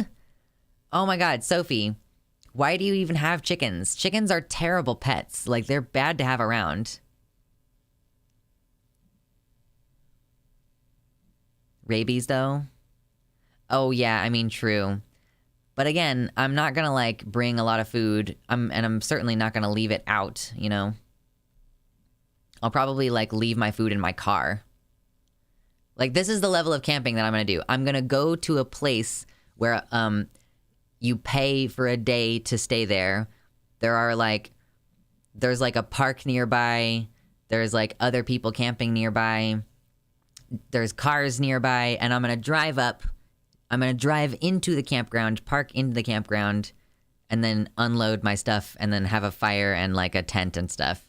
And there's gonna be, like, a bathroom within walking distance. Like, I'm doing the easy mode version of camping at first.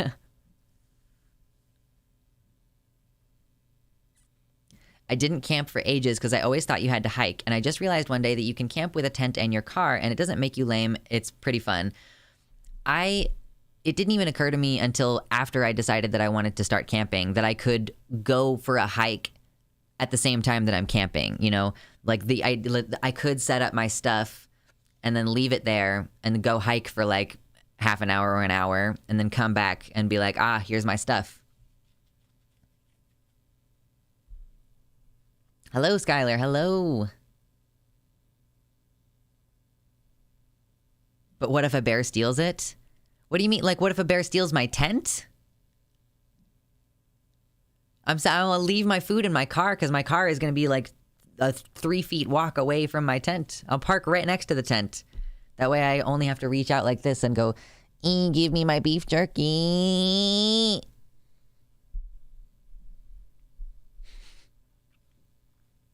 My 3 favorite hobbies are Krav Maga, paragliding, and writing poetry.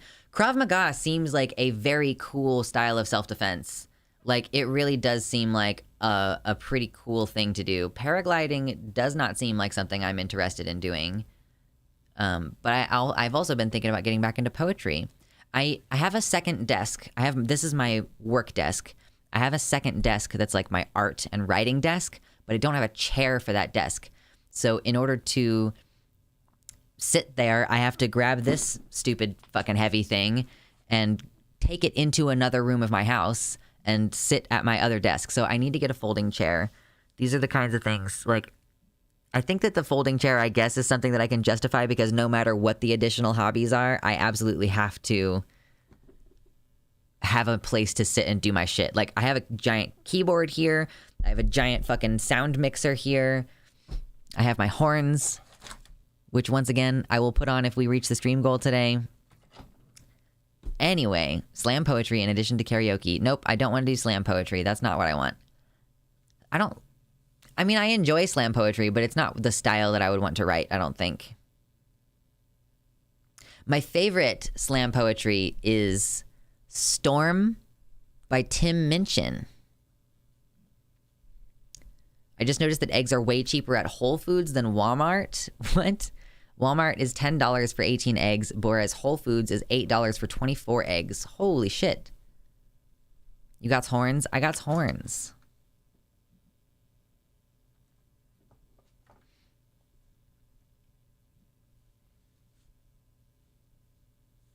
There's pictures of cars breaking in, or bears breaking into cars in order to steal groceries. Yeah. I'm thinking like a jar thing of like peanuts. Yeah. Chom Guzzler with the $50 dono says horns Lux. Okay, I'll do it. I'll do it.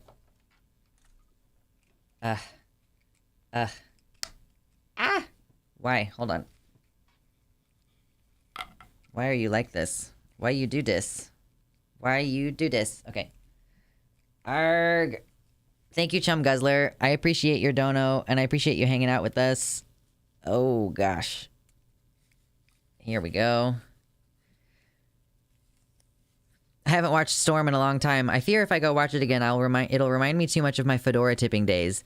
It really is a very particular moment in time, that like atheist phase for sure. Row. Row. Row.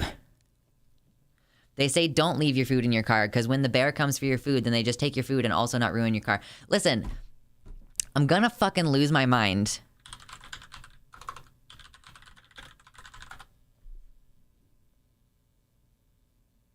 Okay, y'all. Like, I love you. Thank you so much for trying to help keep me safe. There aren't fucking bears where I live. Like, there just aren't. There are some black bears occasionally in southeast and southwest corners of Kansas, but there's no evidence of an established wild population living in Kansas. Like, we don't really have bear sightings in the eastern part of Kansas. It's like, or sorry, I live in like, yeah, the south, so the southeast, I guess, a little bit, but like the north part of the state, which is where I am, there's not really bears. Mountain lions, cougars, wolves? I don't think so. Like, not really. We don't really have a lot of big wildlife here. We have coyotes. That's something we have. I mean, listen, I lived, like, very seriously, I lived in the woods for, like, a year and a half or so. And that the worst thing that was out there was coyotes. And, like, dogs, you know? Just wear your horns to assert dominance. True. Yeah, moose. Do we have moose? That would certainly be something. Jeez.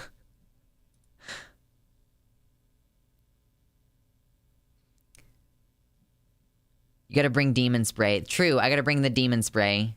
Bear's gonna steal my car. You wake up like, dude, where's my car?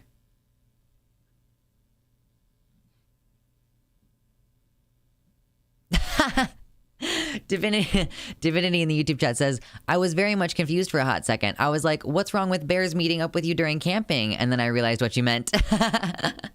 No. I am already in possession of... What am I in possession of? I think I am in possession of an otter. I think it would be fair to say that my partner is kind of like an otter. Is the demon spray just holy water? Yeah, just like... holy water. Deer are probably the biggest fauna you'd encounter. Right. And, like, I don't fuck with deer, you know? I went camping... Or not camping. I went hiking last week a couple of times, and I saw deers... And I was like, oh, I'll take a picture of the deer, and then I'm going to turn around and go somewhere else, because they have, like, sharp hooves, and they'll try to, like, stab you with them, you know? Even if they don't have Hrons, which they don't have Hrons right now. You got to have an ordained priest to make holy water. Aw, shucks. You can run into deer in the YouTube chats, and they don't seem too dangerous. That's true.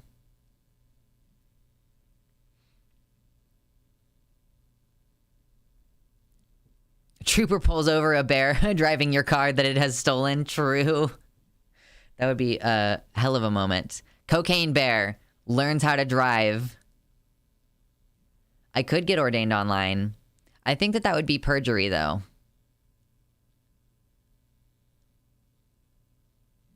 You can do a quick cheat for holy water by just taking a hole puncher and clicking it in the water. Bam! The water has holes in it. Flawless.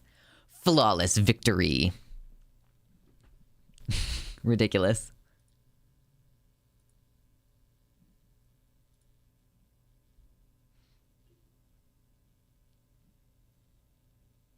I did a discourse art. Okay, what do you got? Hey, are you gonna get the wizard game? Nah, I don't really want to support the wizard author.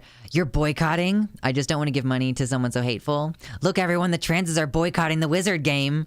Boycott transes. Like, Buy the game to show you hate transes. Boycotts don't work, you dumb trans. This is why people hate crime you. How dare you? I bought 10 copies. Get owned. Transes are trying to take away your video game. I mean, true. I guess, like, people were taking, like, the fact that folks were saying, hey, it is directly harmful to trans people if you buy this game. Like, maybe consider doing this one small gesture of allyship and just not fucking buying it. People, and, like, some people took that to the extreme of, like, you know, like harassing people or whatever about it, like being like, you are transphobic for playing this game. Like, I think that's a little bit of a stretch, but I also think that there is a lot of like blaming trans people for the backlash. Like, I think even if trans people hadn't really talked about this, there would still have been people who trans people talking about this did not affect whether or not someone who's a fan of the game and was already going to buy the game, like whether they were going to buy the game. A lot of transphobes already know also that a lot of transphobes already know that J.K. Rowling is transphobic, so they might choose to support the game whether or not we even said anything about it. You know, my partner pointed out that on Steam, the game has like overwhelmingly positive reviews, or at least it had when it initially had the ability to get the reviews. And I was like, I would not be surprised if that was a deliberate, coordinated effort to give it overwhelmingly positive reviews. Do you know what I mean? Because the right-wingers do these weird campaigns all the time.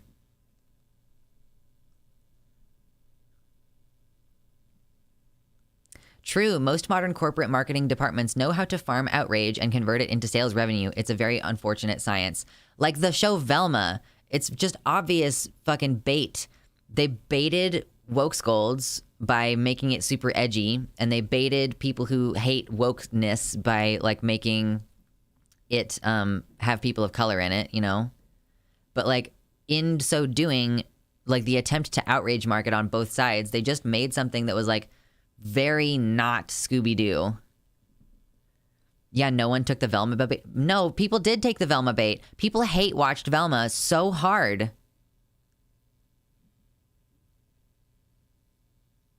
Hogwarts Legacy got 1.2 million viewers at launch. I'm confident a chunk of those were botted. Yeah.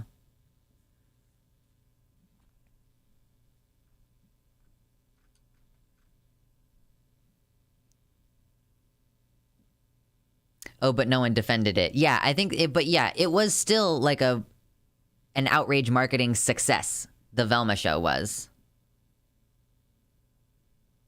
I think we did create some hate buying and review bombing, but honestly, who gives a heck? I don't really think we created that. Like, I don't think it's fair to put the onus on us for saying like, it's like, you know, like the fact that the game exists is shitty, and like the fact that it has like a transphobically named character and has this like anti-Semitism in it, like it is a negative game like that harms several communities, and like the money that is made from it potentially goes into harming those communities. But like us pointing that out is not like the thing that creates the like increase of sales because of the outrage. Like if people buy the game because they want to troll trans people, that's because those people are shitty and they don't like that trans people are accurately talking about the facts of the situation. It's like how I was saying at the top of stream, like I think that people think that I'm a negative person because I just grapple with the reality of life, and that is bad a lot of the times. But being realistic, you know, and just saying objectively, this material is anti-Semitic, this material is transphobic, that is enough to cause people to like punish us. Like we're being punished for a reasonable literary analysis, essentially. Like we're making a perfectly like legitimate analysis of the material, and there are people who want to punish us for doing that, and that's what the problem is here. And it's super victim blamey to me when people are like, well, if trans people would have just shut the fuck up about it, then the game wouldn't have sold as well as it did, as though we are somehow responsible for the global popularity of fucking Harry Potter. Like, it's not like it's any less globally popular than it was when any of us were children. They hated us before the game existed. The Hogwarts game was just an excuse to express their transphobia and anti-Semitism. They take every socially approved opportunity they can to attack us verbally and even physically if they think they can get by with it. I mean, yeah, like, it's... And it says, yeah, so Phoebe points out you're saying we are responsible, not just we're responsible for their feelings, say, Phoebe, this is saying, like, we are responsible for the actions of people who did something to hurt us. Bye, Max. Have fun studying.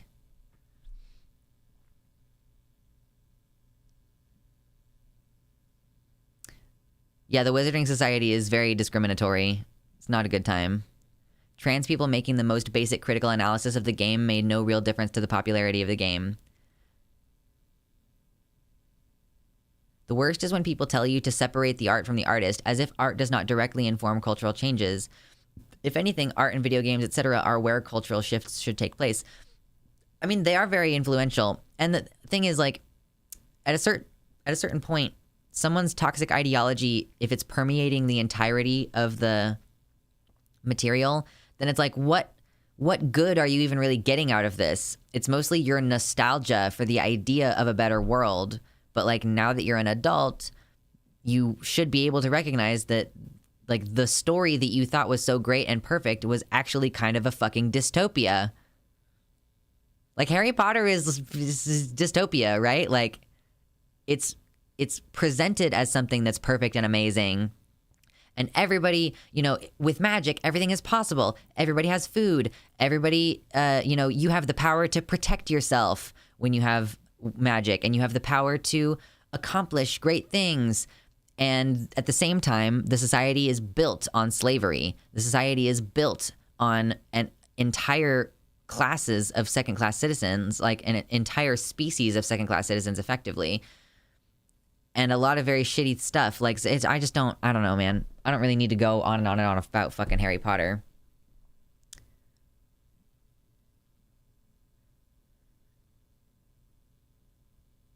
Yeah, it's a whitewashing of English imperialism and a mystification.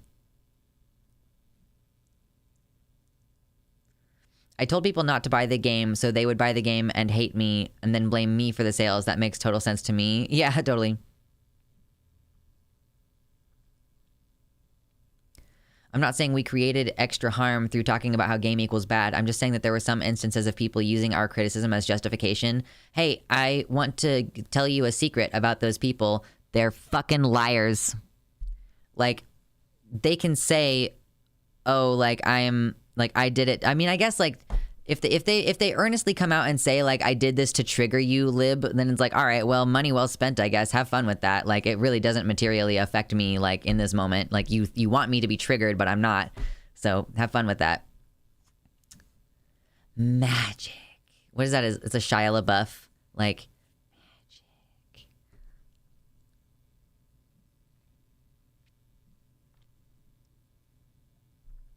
Yeah. Sitting inside Shia LaBeouf.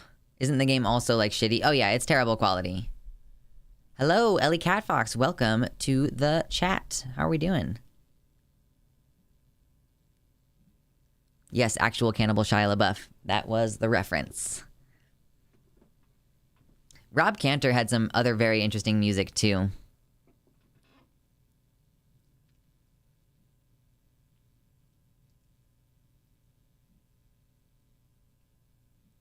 Oh, interesting. Demonia says, I watched a TikTok about how you-know-who's trans misogyny is exemplified by the treatment of Snape by the text, which was interesting.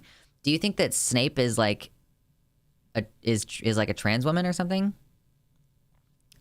Alive is a good place to start, Ellie. It's better than many alternatives. Snape egg. Is this a new theory just dropped? New theory dropped. Snape is an egg. Snape is an egg. I was like, am I about to, like, stab myself with my fucking horns? Yeah, it turns out that if I'm not careful, I could stab myself with my horns. Tell you what, if we get...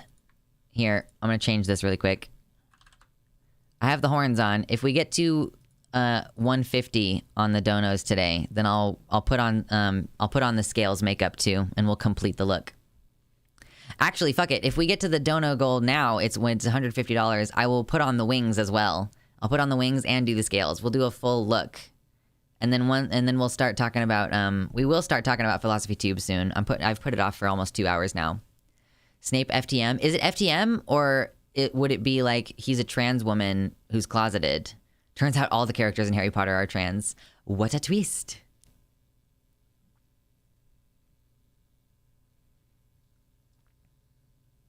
The trans guy who made the video said that he had perceived Snape as being a closeted trans woman for a long time. He's definitely gender nonconforming in some ways, which I think are also seen in Lucius.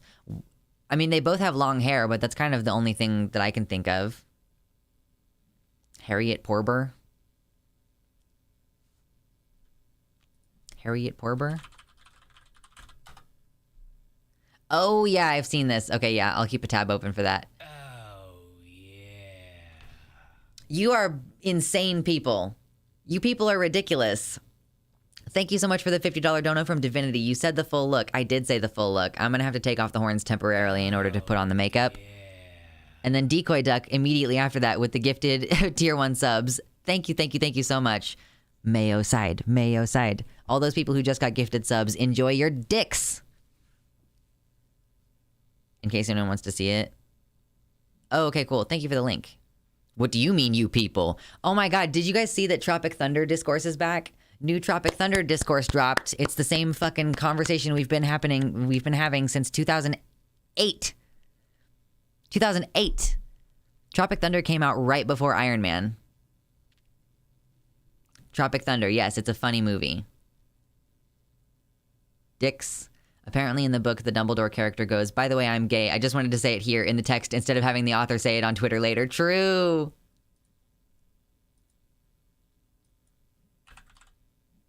Okay. You crazy kids. You did it. Tropic Thunder is such a good movie. They do drop a hard R slur.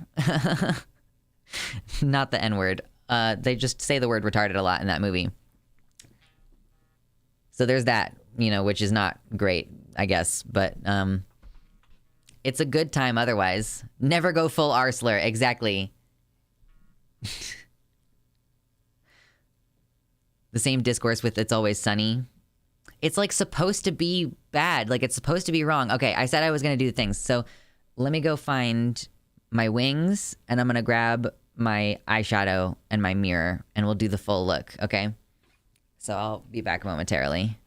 Oh, I'm just going to grab some water while I'm out and about. When that movie came out, I don't even recall the blackface being the issue. I remember the never go full R slur was the controversy. It was the blackface thing that came up again recently.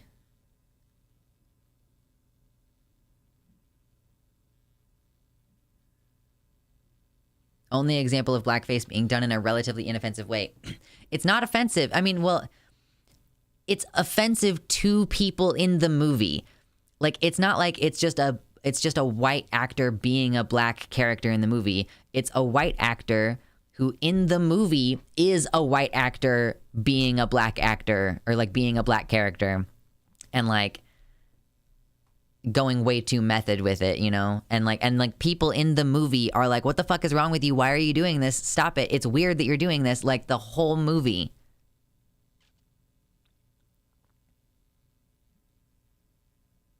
Is it like blackface and Be Kind Rewind where the punchline is don't have blackface? Yeah, I guess kind of. I've never seen Be Kind Rewind. Yeah, what do you mean, you people? Exactly. Like when like our RDJ says like he's like, what do you mean, you people? And then the actual black guy in the movie goes like, what do you mean, you people? Like, what is wrong with you? Reminds me to some of the Zoolander Benedict Cumberbatch discourse. I don't remember that at all. I mean, I'm saying I don't really remember the movie. Was Benedict Cumberbatch was in that movie?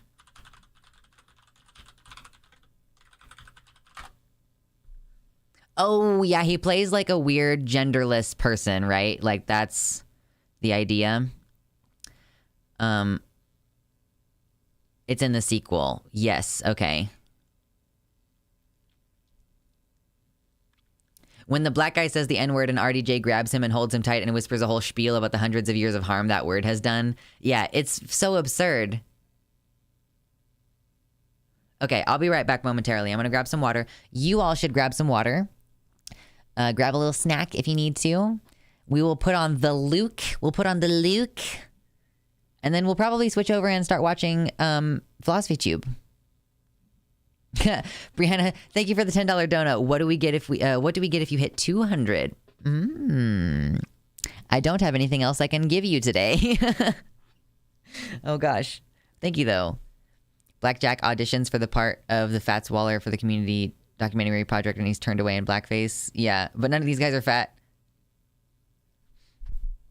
Eat on stream. I don't have anything ready to eat. Like, I don't have anything that I can just, like, grab. I would need to cook food, all right? It does seem appropriate to wear a bunch of makeup before watching Philosophytube. Exactly. And I'm going to use red so that we'll match, okay? Get yourself a snack, babes. We'll be there. Do not eat on stream. Okay, we have some pro and some anti-eating on stream, folks.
Okay. I have returned with things that I need. We're back.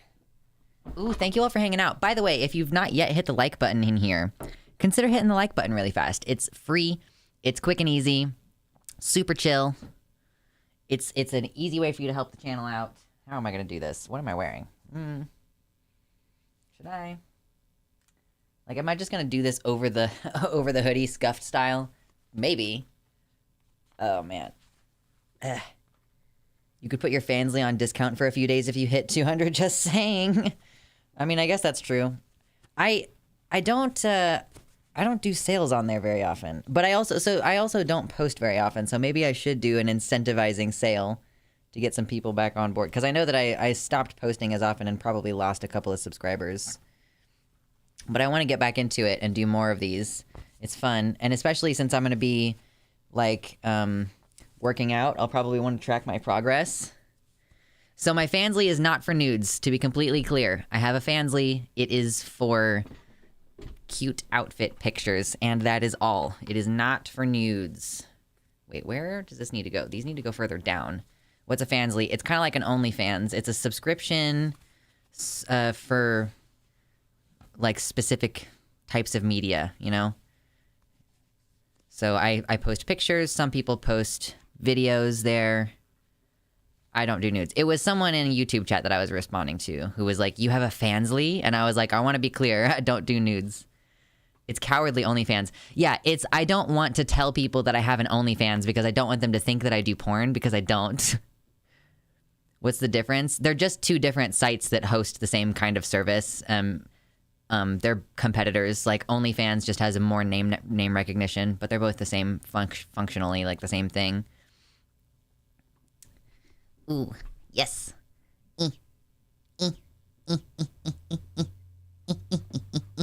I like having wings. It's cute. Oh shoot, you know what? I need a fishnet thing. And those are my okay. I got my makeup. I just need the fishnet thing. Fansly can have nudes. Yes, it is. That is what it is. That's what a lot of people do on Fansly, just not me.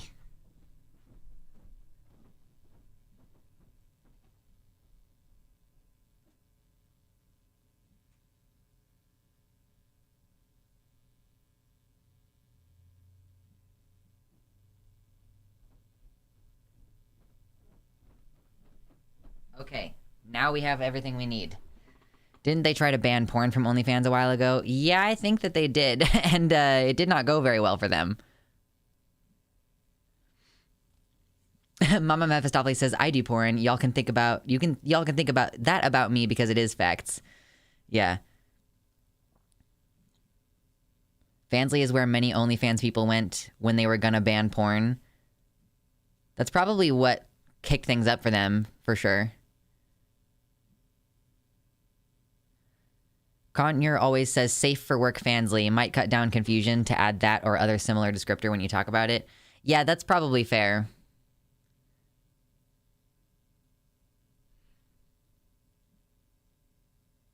Safe for work Fansly.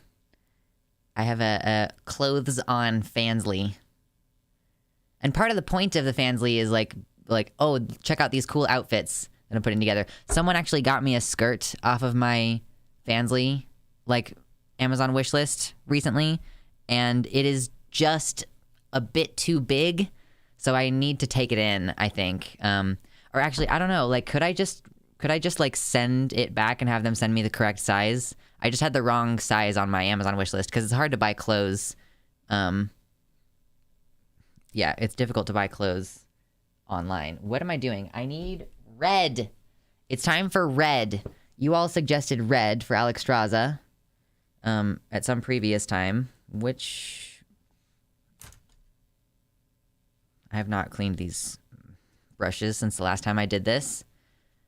I'm going to start an OnlyFans, but instead of posting tasteful nudes, I'm going to post tasteless fits. So you're going to do... Oh, no, I can't even say that. I was going to make a joke about Vosh's fits recently, but they actually go hard. Like, Vosh's fits that he's been posting on Twitter actually go pretty fucking hard. Yeah. Tasteless fits. I'm honestly thinking of doing camming. Camming... So the thing to keep in mind about camming is that you're like, what you think you're signing up for is to do porn. What you're actually signing up for is to be a therapist. So that's just something that you should consider with, like, whether that's something that you want to do with your time. Like, whether being a cam girl is, like, something you actually want to do. A naked therapist. Yeah, basically. Okay.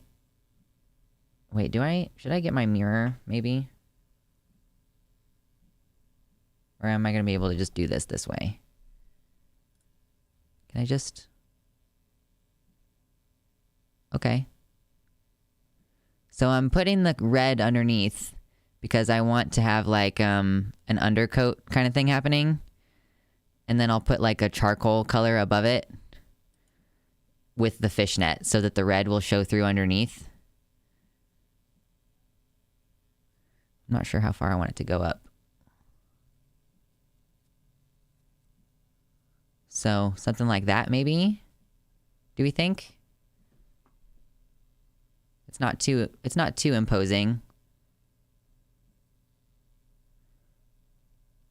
Maybe I'll give it a little bit more juice. A little bit more juice. I'm also doing this left-handed right now, so that's just a fun fact. We're doing a whole Luke, y'all.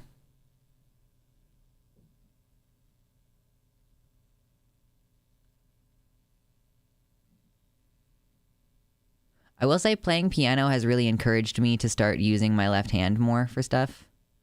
Okay. got red. Do we think a little bit more out on the cheekbone or no? Do we think? Yeah, exactly. Imagine these chill hours of stream, but instead of hordes, it's just a bunch of lonely, desperate cishet dudes. You know? Left-handed makeup sounds undoable to me. I don't know. It's also, I'm not looking at this like it's a mirror. Like that's, okay, I'm actually on like double, triple, difficulty here. I'm using my left hand and I'm watching my Streamlabs and it's flipped. Like I'm not looking like it's in a mirror. I'm doing that like watching my hands. It's super weird.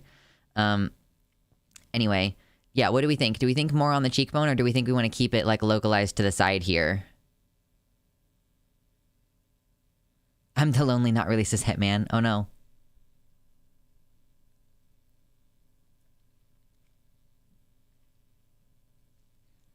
I think maybe it's fine how it is. Yeah, whole face. Yeah, do it. I think maybe it's cool the way that it is. Keffels did something like this recently. She was trying to use her OBS to do her makeup. Okay, maybe I'll just leave it the way that it is. And we'll just do the... We'll do the black over this.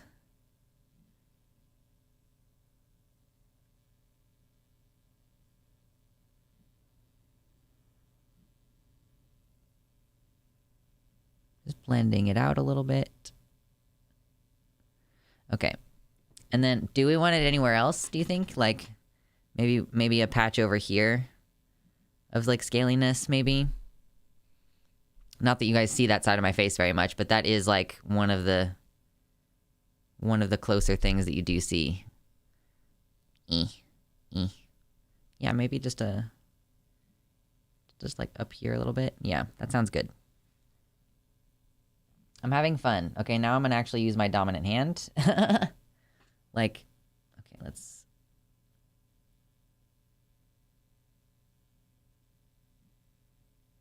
Primarily over here.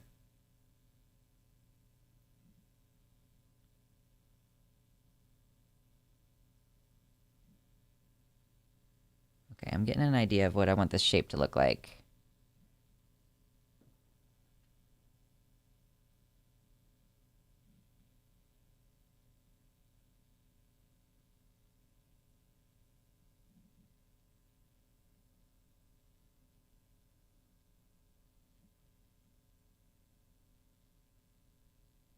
Kind of just like trying to figure this out, and I'm not sure if I'm doing a great job. What's interesting is it's actually harder now with my right hand than it was with my left. Is that it's just red eyeshadow. Just fucking eyeshadow.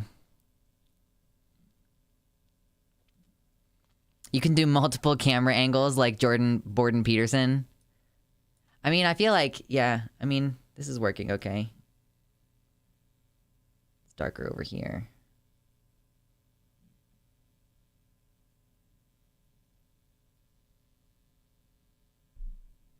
Okay, that's kind of cool. That's pretty cool. I want it to be just a little bit darker in those areas that I was blending it mostly. So, like, put some here.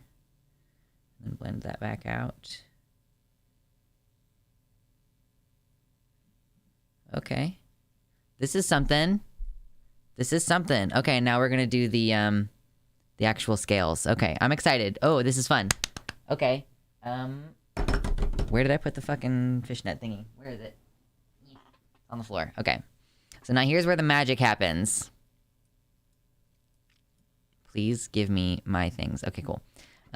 What if we had portal mirrors so you could just reach through the mirror and directly apply the makeup to your face? Yeah, you just reach through and be like drawing on your own face. That would be fun. Okay, so I guess we'll do this one first. No, let's do this one first. Well, yeah, so let's do it this way. Like, yes. Okay. I think that's right. I think that's what I want. Except that my fucking eye... Thank you. Okay. Except that it's gonna like crinkle. Okay, hold on. Let's just pull it up. Okay. Red eyeshadow is so hard to find. I tried to find some forever and finally got a rainbow palette that had red on it a year or so ago. So I have this very cheap thing from Amazon. Whoa. It's this. It's a big one, and it has like a bunch of different colors. And I got it because it has a bunch of glitter ones that are like actually pretty intense glitter moments. I can't really show you the palette right this second because I'm in the middle of something, but trust me, it's super cool, bro. Okay, this is gonna go like, I want this at an angle like that. Okay, cool. And then I'm gonna tie it back. This is how you get the mermaid look. Or in this case, it's gonna be scales. You do a little bit of thing like that. Okay, and then we're gonna, I guess, use a smaller brush and find a charcoal color. Sorry if this is boring. I'm having fun. And it's for a good cause. If you rob a bank now, we know what you'd look like. True. Okay, so now this part, I'm not gonna like rub it so much as I'm gonna like dab it. Okay, what fucking charcoal color do I need?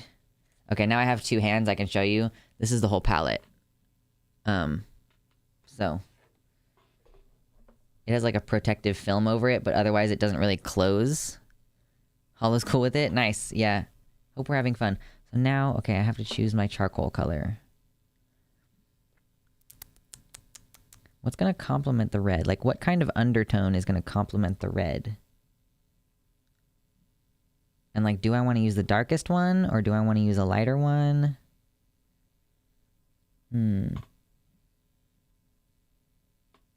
Questions. There's kind of two to choose from here. Okay, I picked which one I'm gonna use. And we'll just hope it goes well. Thank you. Okay, this one has like some warm tones in it, as far as I can tell. So. Here we go. Now, okay, what am I doing? I'm doing this side. We're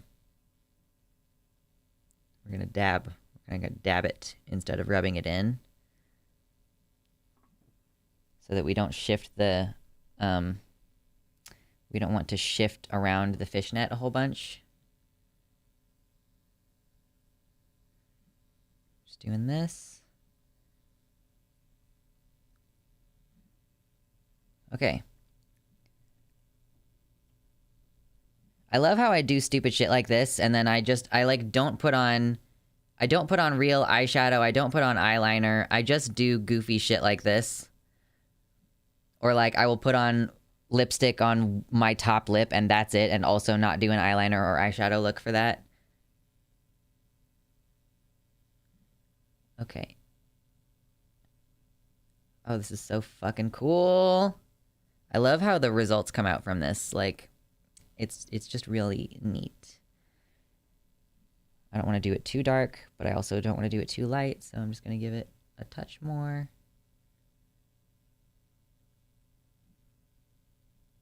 Oh yes, baby. Mood, I used to do only eyeliner. I feel like doing only eyeliner is less weird than what I do. Okay, we ready? Ugh. There we go. It's maybe not as dark as I would have liked it to be, but I think I still think it's cool. I mean, that's still pretty fucking cool. Frankly, it's still pretty fucking cool. All right, let's do the other side. Get off my wing. My wings have spikes. Look at it. Okay, I've never worn a harness like this, but it kind of makes me look like pretty mask and buff. Like, I actually kind of like how that looks. Listen, we lookin' fly. Wingus. Okay, we're gonna do the other side now. All right. I haven't washed this. I've put on these scales like 3 times now, and I haven't washed this thing. I'm just like, whatever. All right, so this one, do I want them more? Yeah, I want them more like this way, right? What side is this?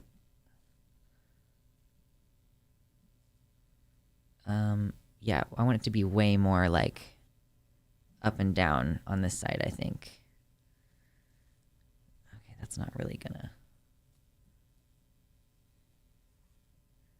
You should modify your wing harness and add a holster to it. Just put a gun holster on it. Okay, I don't know if I'm going to be able to do this exactly the way that I want to, but we can probably get close. Okay, so this is going to have to come down quite a bit. And this way. It's just not very taut this way. And then maybe a bit like that. Okay, I might have to hold it. But, okay, that'll deform it if I have to hold it. So I'll just try to, okay, I'll just try to do like this. I think that should cover me. Okay, cool. So,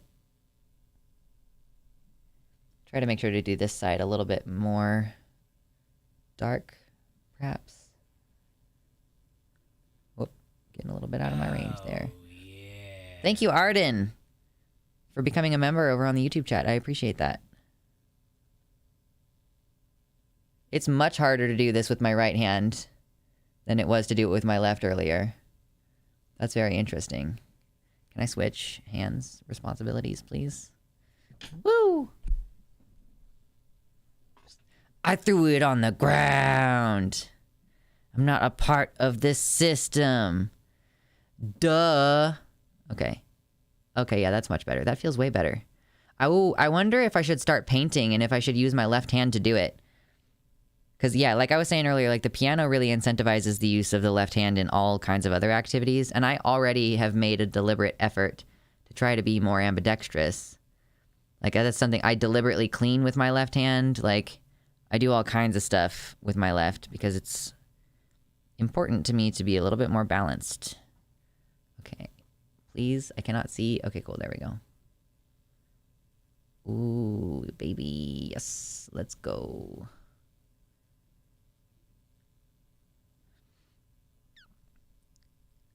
We're almost done with this part, and then we'll put on the horns and complete the look.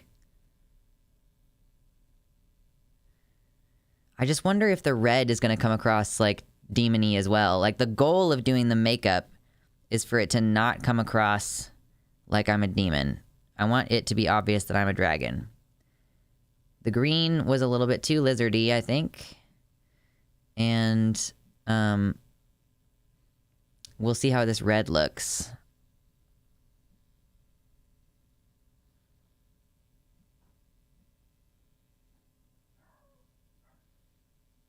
Okay, we're so close. So very, very, very close. I'm gonna have to get new charcoal colors soon if I keep doing this.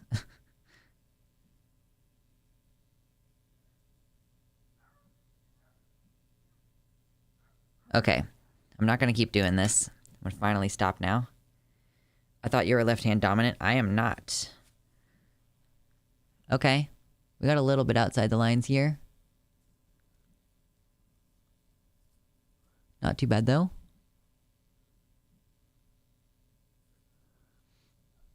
Yeah, that's pretty cool.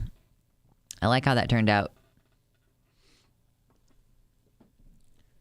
Okay, and then I want... Yeah, fake leftist, not left-handed. Cancelled. Oh, there we go. All right, get off of me. Thank you. Got my runs. Man, exactly. I don't know whether I like the genre mix between dragons and guns. It'll be my knife holster. It doesn't have to be a gun holster. Gosh, where are you even getting that? Okay. Yeah. That's exciting. That's a lot of fun.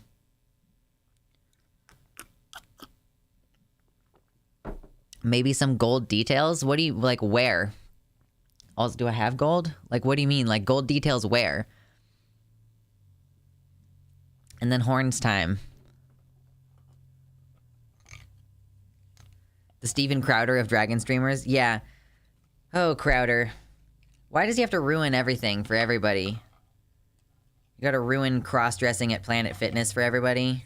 Wait, where is my horns? This way? No, this way. Oh god, what is wrong with me? There we go. Ah. Okay, be careful. Don't destroy anything. Gold streaks between some of the scales would look cool, but IDK if it's doable. It's not doable unless I go get my mirror and like really get some detail work ready. Okay. And then we'll tighten this up a little bit. Okay. Steven Crowder did Brian's voice in Arthur. I did not know that.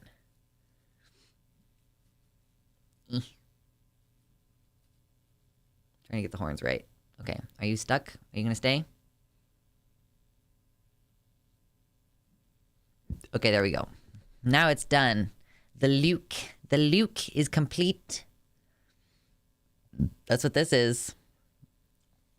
A dagger would be neat, or a sickle like the type to harvest herbs. Or actually, hold on. Let me see. Do I even have a gold color? I don't even know. Do I even have gold?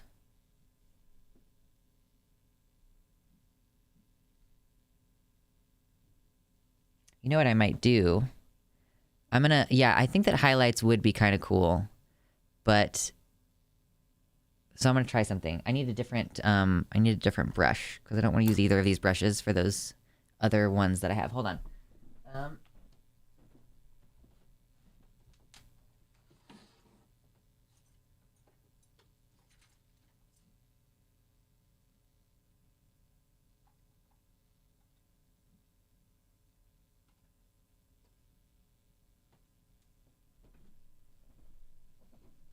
Okay. So I have some like gold flakes, like some gold flake type of eyeshadow here.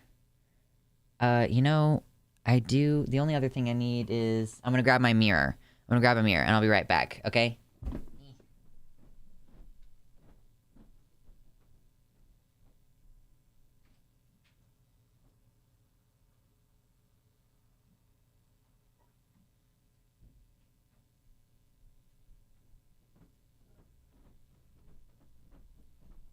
Okay, now we're ready. I'm gonna use this to like put some accent marks of gold on here like you suggested. Okay, so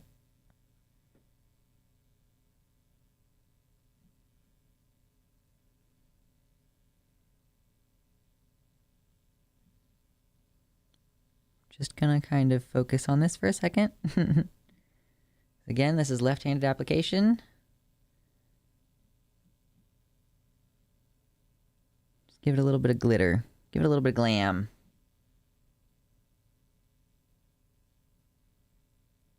Okay, this is fun. This is coming together. Give it some like highlight points here. It's not going to be overt, you know, it's going to be fairly subtle.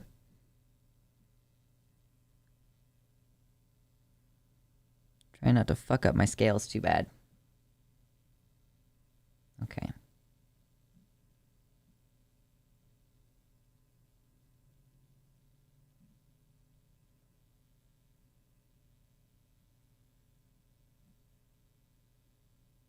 This is a lot of fun. I'm just requiring a lot of focus at the moment. I will resume reading chat momentarily. Thank you for hanging out during this extremely low-key, chill stream time.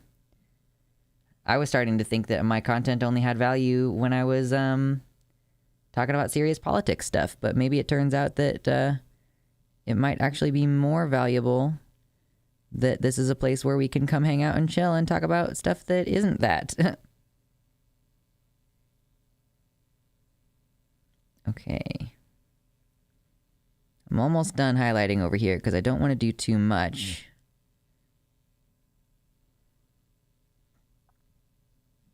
A little bit more. Doing a little bit of highlighting of the cheekbone area.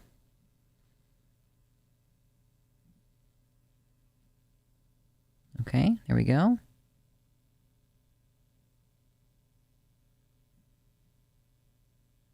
Just a little bit more right in here. Neat. Okay, I think I'm going to stop there with just a little bit of like a hint of, yeah, or maybe I do want to bring that out further onto my cheek a little bit more. How are we feeling so far about this? Is it looking as cool as I feel like it does? Because I feel like it's pretty cool. Oh, I decided that I am going to go ahead and treat myself to a nice fancy dinner for my birthday. And I decided to invite my person. And so I'm going to, like, probably reserve, like, a private room at a nice, like, restaurant and eat there. Because it's not even that expensive at this particular place, so. Okay, a little bit here, a little bit here.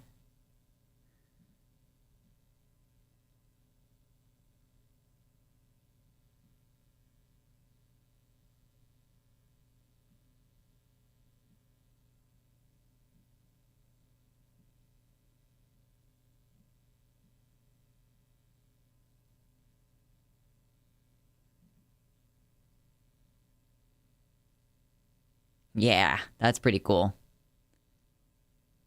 Ooh, okay. Yeah, okay, I'm gonna stop there on that. And I'll just do a little bit on the forehead one.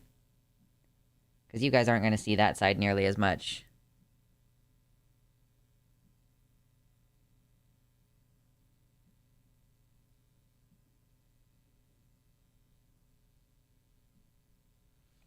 Fungus gnats flying around me.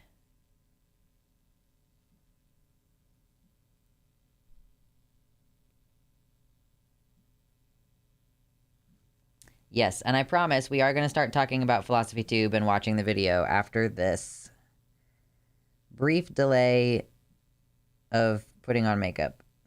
Don't worry about it.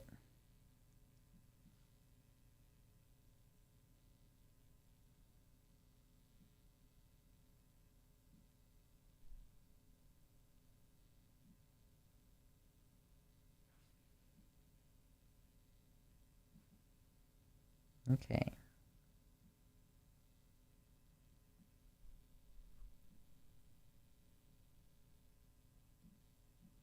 I think that's just about all I need to do. Maybe that needs to be a little bit more. We'll taper it off a little bit more.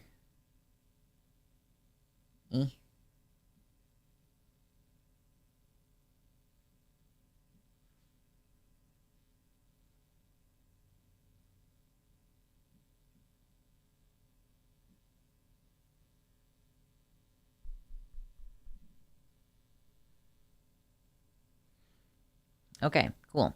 Now I'm done. I'm ready.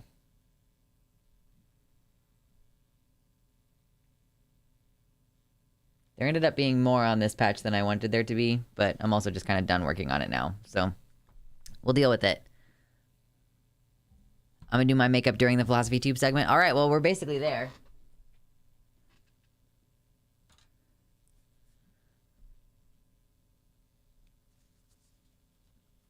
Coordinate an outfit next time. Listen, I'm like running out of cool goth outfit stuff to wear. Like I only have a few pieces to remix over and over. So that's where I'm at with that right now. I need some new pieces to remix. Oh gosh, okay. Random question, when you drink water, does it ever leak out of the snake bites? Nope. It's a pretty tight fit with the hoop and the scar around it, because it healed around it, right? But also, it might be easier to squirt out if you were... Like, my lips were pierced with the intention of keeping them hoops, which means that the hole is hoop-shaped. It's, like, curved, so that it's not as easy for liquid to just go, like, bleak out of there, you know? Sometimes if you get a piercing and you intend for it to heal with a post and you heal it with a post, it sometimes people can squirt water out. I have done it before, but it's really, like, you really have to go, like... and, like, really force it out.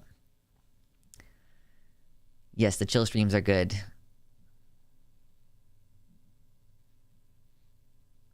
Your art is green dragons. Your look is red, gold, and black. What color dragon do you really want to be? I mean, it's like a black dragon. It's just I can't figure out what the highlight color is. It's like a black with red undertone just because, like, I think that it needs an undertone of some kind.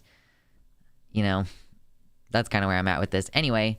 We have like 48 viewers right now, which is spectacular, and we are going to start talking about Philosophytube. I'm ready now.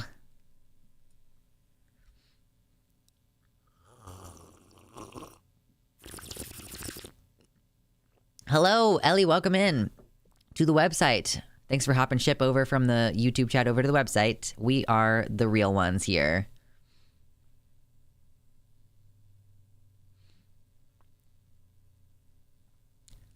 Chromatic, so you can do whatever the hell you like. I mean, yeah, maybe it's like an oil slick. The highlight color depends on the angle of the light.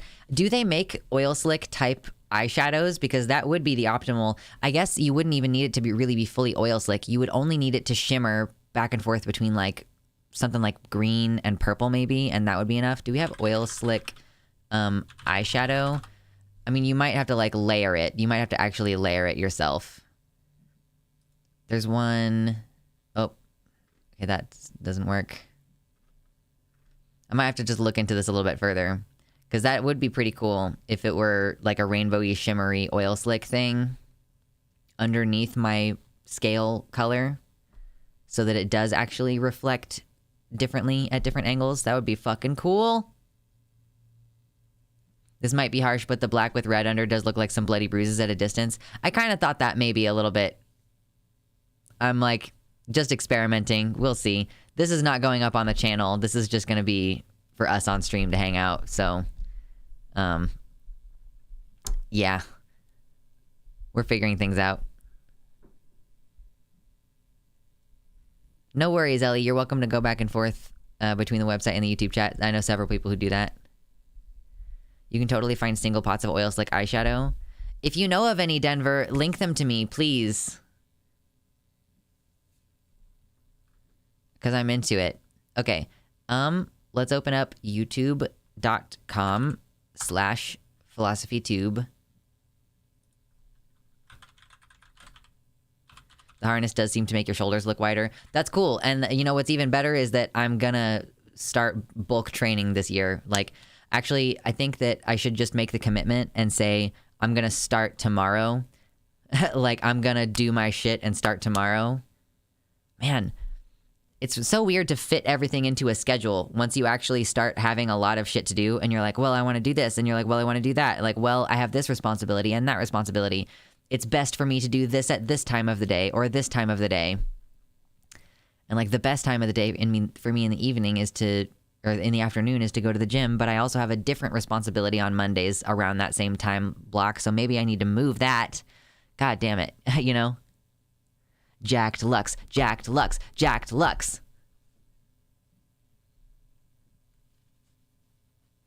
Chaos Makeup is a recommendation.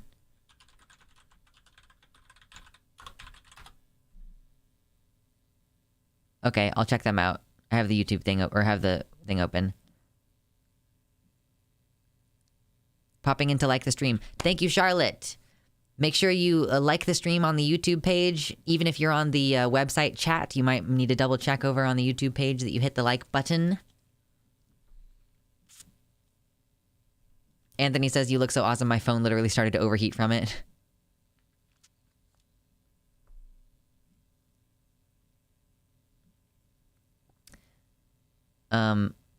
Yeah, with an oil slick, the highlight color would depend on the angle of the light. Yes. Okay, so oil slick stuff is that's totally not the thing that I'm thinking about. I'm thinking about Philosophytube now. Let's go, Philosophytube. I came in during the premiere earlier. Did not end up watching any of this though. Have not watched any of this though. Welcome back, NBJ.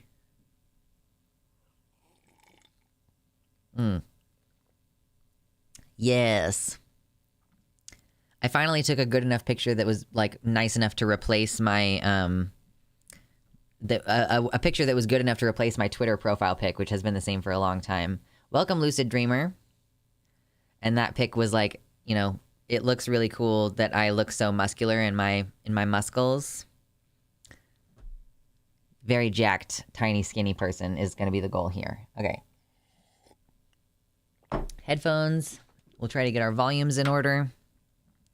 It's time for Abigail.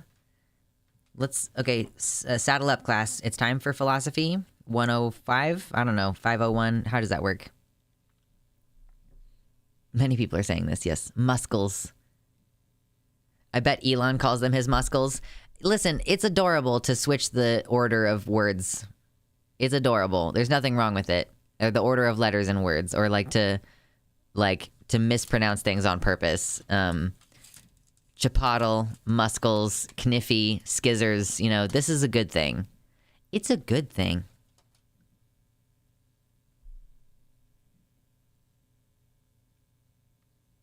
Later, thank you, my friend, hanging out in the YouTube chat.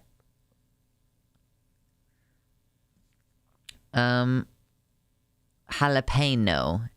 Jalapeno.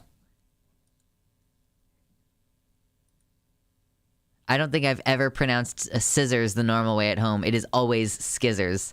I almost have to autocorrect in my brain and not say skizzers if I'm trying not to. Kniffy is adorable. I know a lot of people say kniff or knife, but I like kniffy.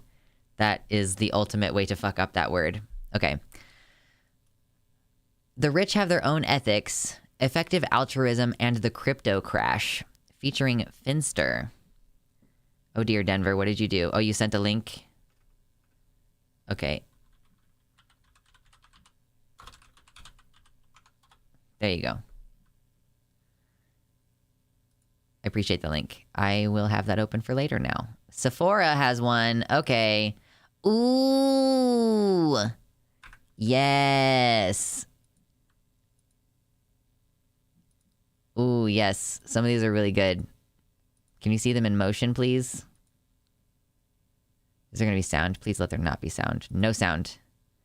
I just want to see the makeup in, motion. Can you see if it is, shimmery, please? I want to see if it's shimmery. I don't know that it's going to really show the oil slick effect very, close up, please. Okay, a little bit. There was a little bit of it there. We love the pride representation, okay?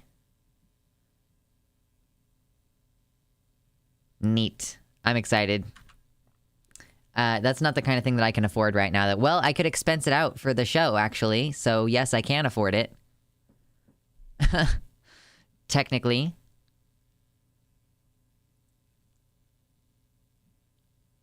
Jalapeno works because they're painful to eat. That's true. Or jalapeno. Wait, why did you say it with a P? Jalapeno? Jalapeno. Tax write-off. I mean, I don't actually know if it's going to affect my taxes, but it does affect my, food stamps. So, there we go. Okay, so hit the like button if you're ready to get into watching this video and seeing what it's about. I have not actually watched it. Should we watch it at, slightly faster? Should we watch it at slightly faster? Let's do that. Let's do it for slightly faster. No worries, Anthony. I'm just like Ron Burgundy, and I will just accidentally read the wrong things that you've said. I like to pronounce fajita as fajita to annoy my mom. Oh man, my resolve is cracking on the fast food thing because I really want to eat Mexican food, and it's it just takes a long time to prepare your own Mexican food, you know? What? Decoy duck?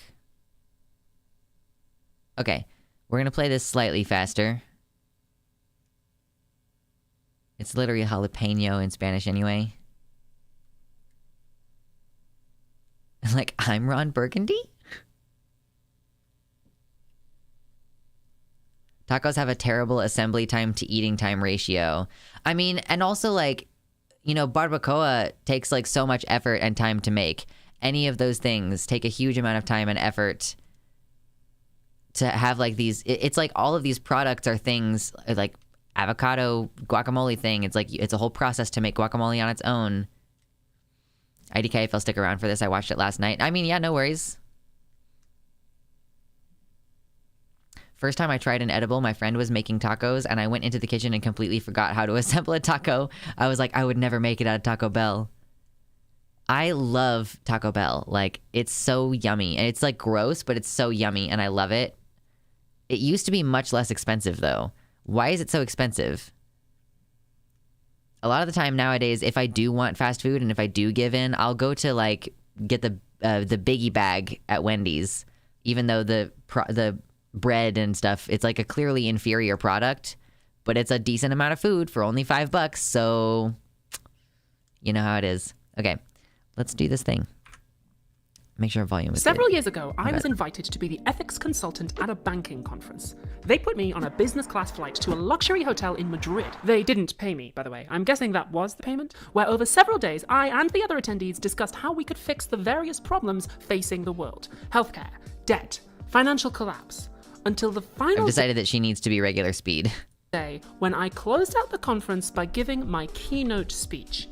And my ethical advice to all these bankers was that they should immediately resign. Conferences like that are held all the time.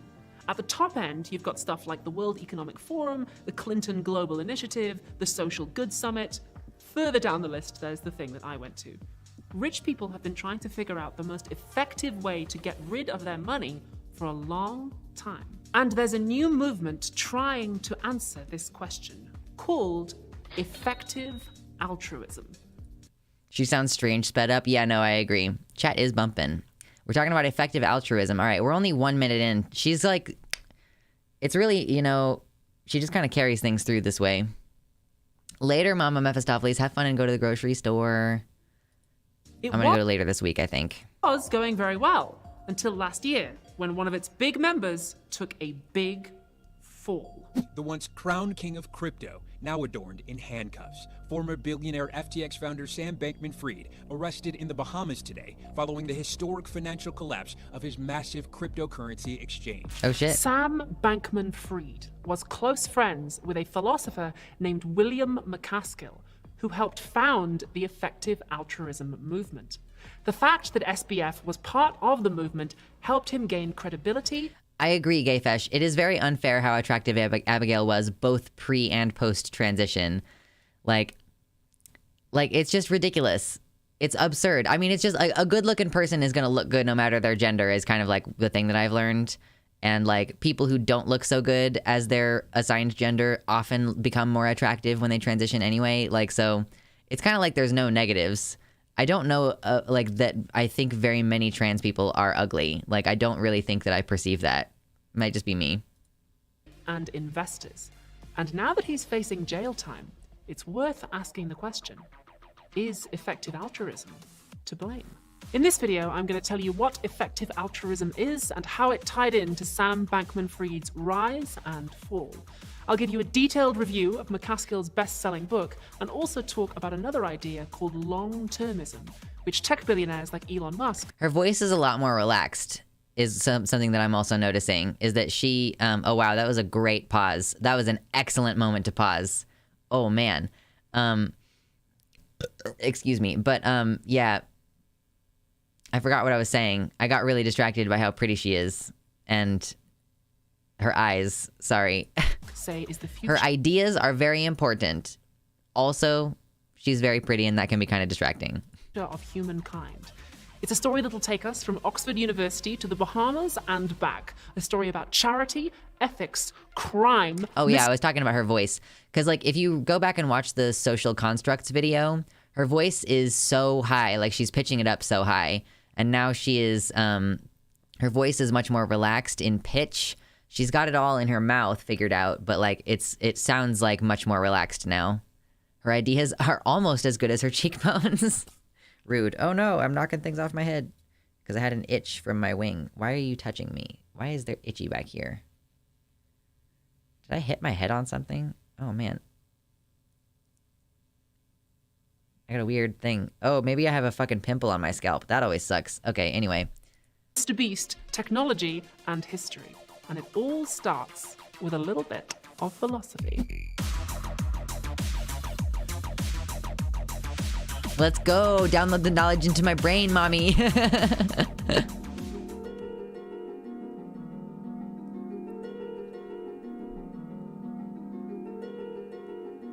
Today, the effective I really don't get the latex thing. I find it really uncomfortable, like conceptually, and I would never do such a thing.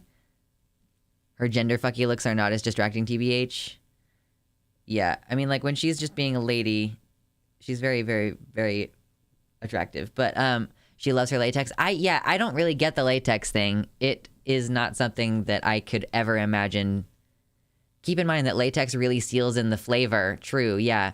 It's the kind of thing where if you're wearing it, you're going to want to take it off and shower before you do literally anything else. Ooh. Altruism movement is huge, with tens of organizations and hundreds of members controlling millions of dollars. They're often in the press, in no small part thanks to SBF paying Vox $200,000 to write a bunch of articles on them. And their star philosopher, William McCaskill, wrote a best-selling book called What We Owe the Future, which was recommended by Elon Musk himself. That's how you know it's good. But the movement started from comparatively humble beginnings. In 2000. Oh, I like her makeup. She's got like, is this in fucking high quality? Are you doing this in 1080, please? Yeah, she's got like some cool gold highlight makeup things going on here, and that's cool too. At Oxford University, when McCaskill was thinking about ethics and charity and how to help the poor.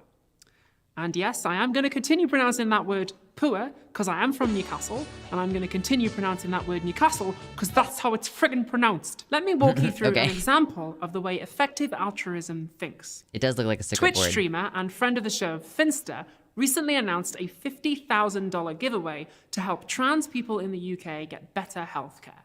That money could have gone to anything, but that particular cause was Finster's choice. The trans community has been incredibly welcoming and accepting to me and me doing what I do, and I have good news. The voice and the fucking look. I don't think I've really watched very much Finn.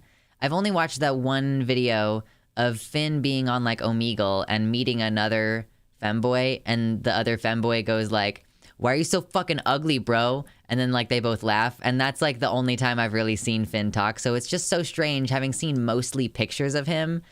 And like I know that he's a man, but I just forget constantly that he has like a man's voice, you know? It's just I just cannot manage to internalize it. Turns out I'm not giving away $25,000, I'm giving away $50,000. Most charitable donations work like that. People choose a cause that's close to their heart. But effective altruism says we should be a little bit more rational. Let's say you've got a choice between two charities. You can either donate to one that trains guide dogs for the blind in your neighborhood, or one that gives people in developing nations medicine when they have trachoma, an infection that causes blindness. Training a guide dog takes about $40,000, and curing someone's trachoma costs about $50. So for the cost of one guide dog here, you could save about 800 people from blindness there. Okay, fair You enough. might love dogs, but you could do more good. Your altruism could be more effective if you use your head instead of your heart. Sorry, Finster. I should have just given the money to dogs. We don't need to get bogged down in that specific Should have example. just given the money to dogs. It is just an example of the kind of thing effective altruists do. They try to find out which charitable causes are best. For example, you might have seen some YouTube videos sponsored by GiveWell. They're an EA organization that claims to investigate and recommend effective charities. If you're very clever, you'll already have noticed that effective altruism makes a number of key assumptions. The first is that just because somebody is far away doesn't mean they matter less. There are people who need help in your neighborhood and people who need help in developing nations. And just because some of them are closer doesn't mean you should help them first. Numbers, however... That is like a thing, though, about like proximity, where people, I don't think people are very capable of conceptualizing the idea of harm like far away. People are better able to understand the idea of harm closer by than they are of harm far away, which is why, for example, like it's much easier for people to understand the struggle of being transgender if they have a trans family member, because the hypothetical struggling of someone far away is not as demanding on you psychologically as the suffering of someone close by you. Like it just feels much more materially real than the abstract idea of harm. The monkey sphere brain, true return to monkey. Do matter. You should always help more people if you can. And the consequences of your donation matter, as opposed to your intentions or your relationship to the people that you're helping. As we'll see later on, all of these assumptions can be questioned. But first, what is this movement? Who are these people? According to their own surveys, EAs tend to be young, in their 20s and 30s, male, white, and university educated. They're people who want to make the world better, obviously. Often people who are dissatisfied with politics. Most describe themselves as left-wing or center-left and atheist or agnostic. It might also be fair to say that the movement attracts a certain kind of personality, somebody who enjoys intellectual challenge and rigorous debate, maybe people who have a little bit of a contrarian streak. Many people like that are to be found in elite institutions like Oxford University and the San Francisco tech startup scene, EA's two big strongholds. And indeed, many people like that are also to be found in the audience of this show. Critics of Called out. Probably a lot of people feel called out. What's with the weird dystopian outfit design? I mean, I think it's supposed to be unsettling because it's talking about like the video is discussing the ideas of like how the rich have their own ethical system that results. It's her aesthetic. I mean, yeah, like it kind of is built into the thing. Oh, the outfit is going to evolve. Okay, yeah, but like her outfits and weird shit, it's always built into like the fundamental like how she delivers her ideas. The set and the outfits and the makeup and the music, like they all have intention. Yeah, it's a sexy nun, but it's like a sexy nun that's like a robot, you know? Effective altruism say it's not really a philosophical method, it's more like an internet subculture. And there might be a grain of truth to that. A lot of EA members say that it gives them a connection to something bigger or a sense of community, and that is more about the feels than the thinkings. On the other hand, that might not be a bad thing.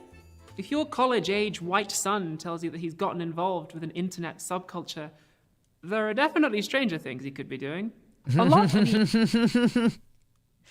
This is very enjoyable. This is very different. It's different from a lot of other Philosophytube stuff, and I like it. EAs also have quite high-paying jobs. The movement encourages something called earn to give. The idea is that if you take a job in finance or management consultancy with a fat paycheck, you can donate more and thereby do more good than somebody with a lower-paying job. I mean, you shouldn't make landmines for children, but the idea is find a morally neutral or good job that pays a lot and donate on the side. Advice that didn't go well in the case of Sam Bankman-Fried. Millions in investments vanished. Sam Bankman-Fried will almost certainly face charges. More like in the Sam US Bankman because Fraud, the Bahamas LMAO. are things I would give anything to be able to do over again. Less than a year ago, Sam Bankman-Fried was one of the richest men on Earth, with a net worth of more than $26 billion. He founded a crypto trading company called FTX, which quickly became one of the largest crypto hubs in the world. But at the end of 2022, it all came crashing down. In a matter of days, FTX tanked, and Sam was arrested on multiple counts of fraud and money laundering. Allegedly, he was using his clients' funds to gamble on the stock market, like the bad guy from Casino Royale.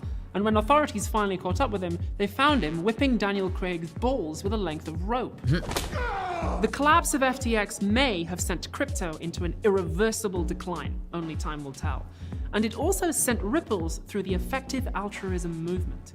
To understand why, we need to go back to the beginning. When SBF was still a student, he was considering a career in animal welfare when he happened to meet William McCaskill, who told him he could earn to give by going into finance. So Sam started a trading company called Alameda Research, and then he started FTX.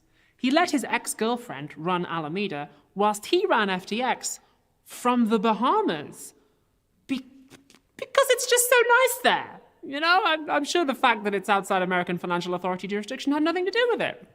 Totally. Just to make sure, I sent Philosophytube's lawyer, Trixie Mephistopheles, down to the Bahamas to form an expert opinion. Trixie, how's your investigation going? Doing great! FTX's job was to let customers convert crypto into real money and back, whilst Alameda's job was just to trade the stock market. They were supposed to be separate operations, but long story short, it now looks like those two companies were secretly working as one. Alameda was losing huge amounts of cash, and FTX was secretly transferring billions out of the back door to keep them afloat. Meanwhile, Alameda was buying cryptocurrency to keep the price of FTX's assets artificially high. Kind of like double dipping on the salsa, but also, I stole your chips. When the news broke... I stole your chips and was double dipping in the salsa. You don't get any chips or salsa. I like the talking to someone off camera voice. Yeah. Armed children, youth liberation now, give the kids landmines. True. Yeah, I think the nun does kind of elicit a charity, and the colors elicit the Red Cross flag. Weird authoritarian Christian nationalist cyberpunk is exactly what she's going for. Yeah, true. People started selling their crypto, and FTX didn't have enough money in the back to give them their cash because they'd sent it all to Alameda. They filed for bankruptcy, and now they owe money to more than 1 million people, including a $55,000 tab at a Bahamas resort called Margaritaville. Sam Bankman-Fried and his associates were arrested and charged with fraud, which he says he didn't mean to do. His associates pled guilty almost immediately, and Sam himself will stand trial later this year. Yeah, I think that the other guys knew that they should take a plea deal on that, because you cannot just be like, well, I didn't intend to commit fraud. Fact, his lawyer is the same guy who represented Ghislaine Maxwell. Oh, interesting. SBF was notorious for running a kinky polyamory sex thingy. Ooh, yikes. And also apparently this. And it was McCaskill who started him down that path. Ironically, by trying to do good, McCaskill ended up contributing to a very great harm. That's the law of unintended consequences, and it's almost as strict as the law of securities fraud. Oh, the boy. big investors will probably be fine, but the little guys who tried to get into crypto and lost everything, they're the ones who are suffering. It might be tempting to laugh, but we should remember that anyone can fall victim to a scam. SBF used effective altruism to present himself as someone who cared about ethics over profit. He pledged a lot of money to EA-approved charities, and he may even have been sincere. But like, he may have meant to do it initially. He and all the other people there in the Bahamas were fucking each other a lot. Oh dear. Ooh. I was like, it's like, is there a trafficking thing happening under the covers there, or was it just like a lot of weird adult consensual shit? Who knows? We'll find out someday, maybe. Ooh. a lot of people in the movement were pretty disappointed.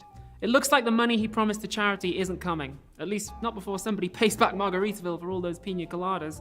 William McCaskill publicly denounced his former friend, and some critics even accused the entire movement of being a scam. The community is a relentless grift. It has billions in the bank, a palatial estate in Oxfordshire, and links to some of the richest people on the planet. Hundreds of millions of dollars are poured back into the community for movement building, and leading EAs, while presenting themselves as modest and self-sacrificing, flew in private jets, bought hundreds of millions in Bahamian real estate, and were offered literally millions from tech billionaires to boost book sales. If you want to do good in the world, and you should, steer clear of EA. Okay. Harsh words. Basically, EA is a nonprofit tax write-off social club. Okay, that makes sense. I was like, what is EA? Like, they keep... We keep mentioning it. She keeps bringing it up, but like, what the fuck is it? Okay, so it's just like, you can donate your money there as a tax write-off, but it's actually like providing you some kind of benefit. I don't like resent people having a consensual sex cult dynamic, but you like can barely pull off asexual platonic friendship where you flirt with romantic attraction alongside business, let alone having a business polycule. Yeah, I mean, it's the shitting where you eat thing, where it's like you got your job and you got your you've got your job and you've got your romantic relationships all happening in the same place, and like having your girlfriend run you. Like, if you, some married couples can pull this off where they're like, okay, we both run a business together. Like, I know some people who are like makers who, you know, like a leather worker wife and husband or whatever. Like, it's possible to do it, but it's just tricky. It's really tricky. What's with things shortened to EA? Yeah, I mean, I keep hearing EA and I'm like, do you mean EA Games? Oh, okay, she just keeps referring to effective altruism with EA. I was like, what the hell is this? Yeah, the link with Epstein is a bit rough. And maybe a little bit too harsh? There were people within the movement who said from the start that getting involved with crypto, and SBF specifically, was a bad idea, especially after Ben Dello, another crypto billionaire and EA donor, pled guilty to money laundering. I don't think it's fair to say that the entire thing is a grift, There were people who spoke up and tried to do the right thing. The problem seems to be that the movement's leaders didn't listen to them. Going back a few years, it seems like this is a recurring problem. A recent article in Time magazine details allegations by several women that they were harassed or abused by prominent men within the movement. Unsurprising. And when they spoke out, they weren't listened to. Additionally unsurprising. In 2021, the philosopher Zoe Kramer wrote a paper criticizing certain aspects of EA methodology. She was a member and thought they'd appreciate some constructive feedback, but the reception she got was pretty chilly. The EA community prides itself on being able to invite and process criticism.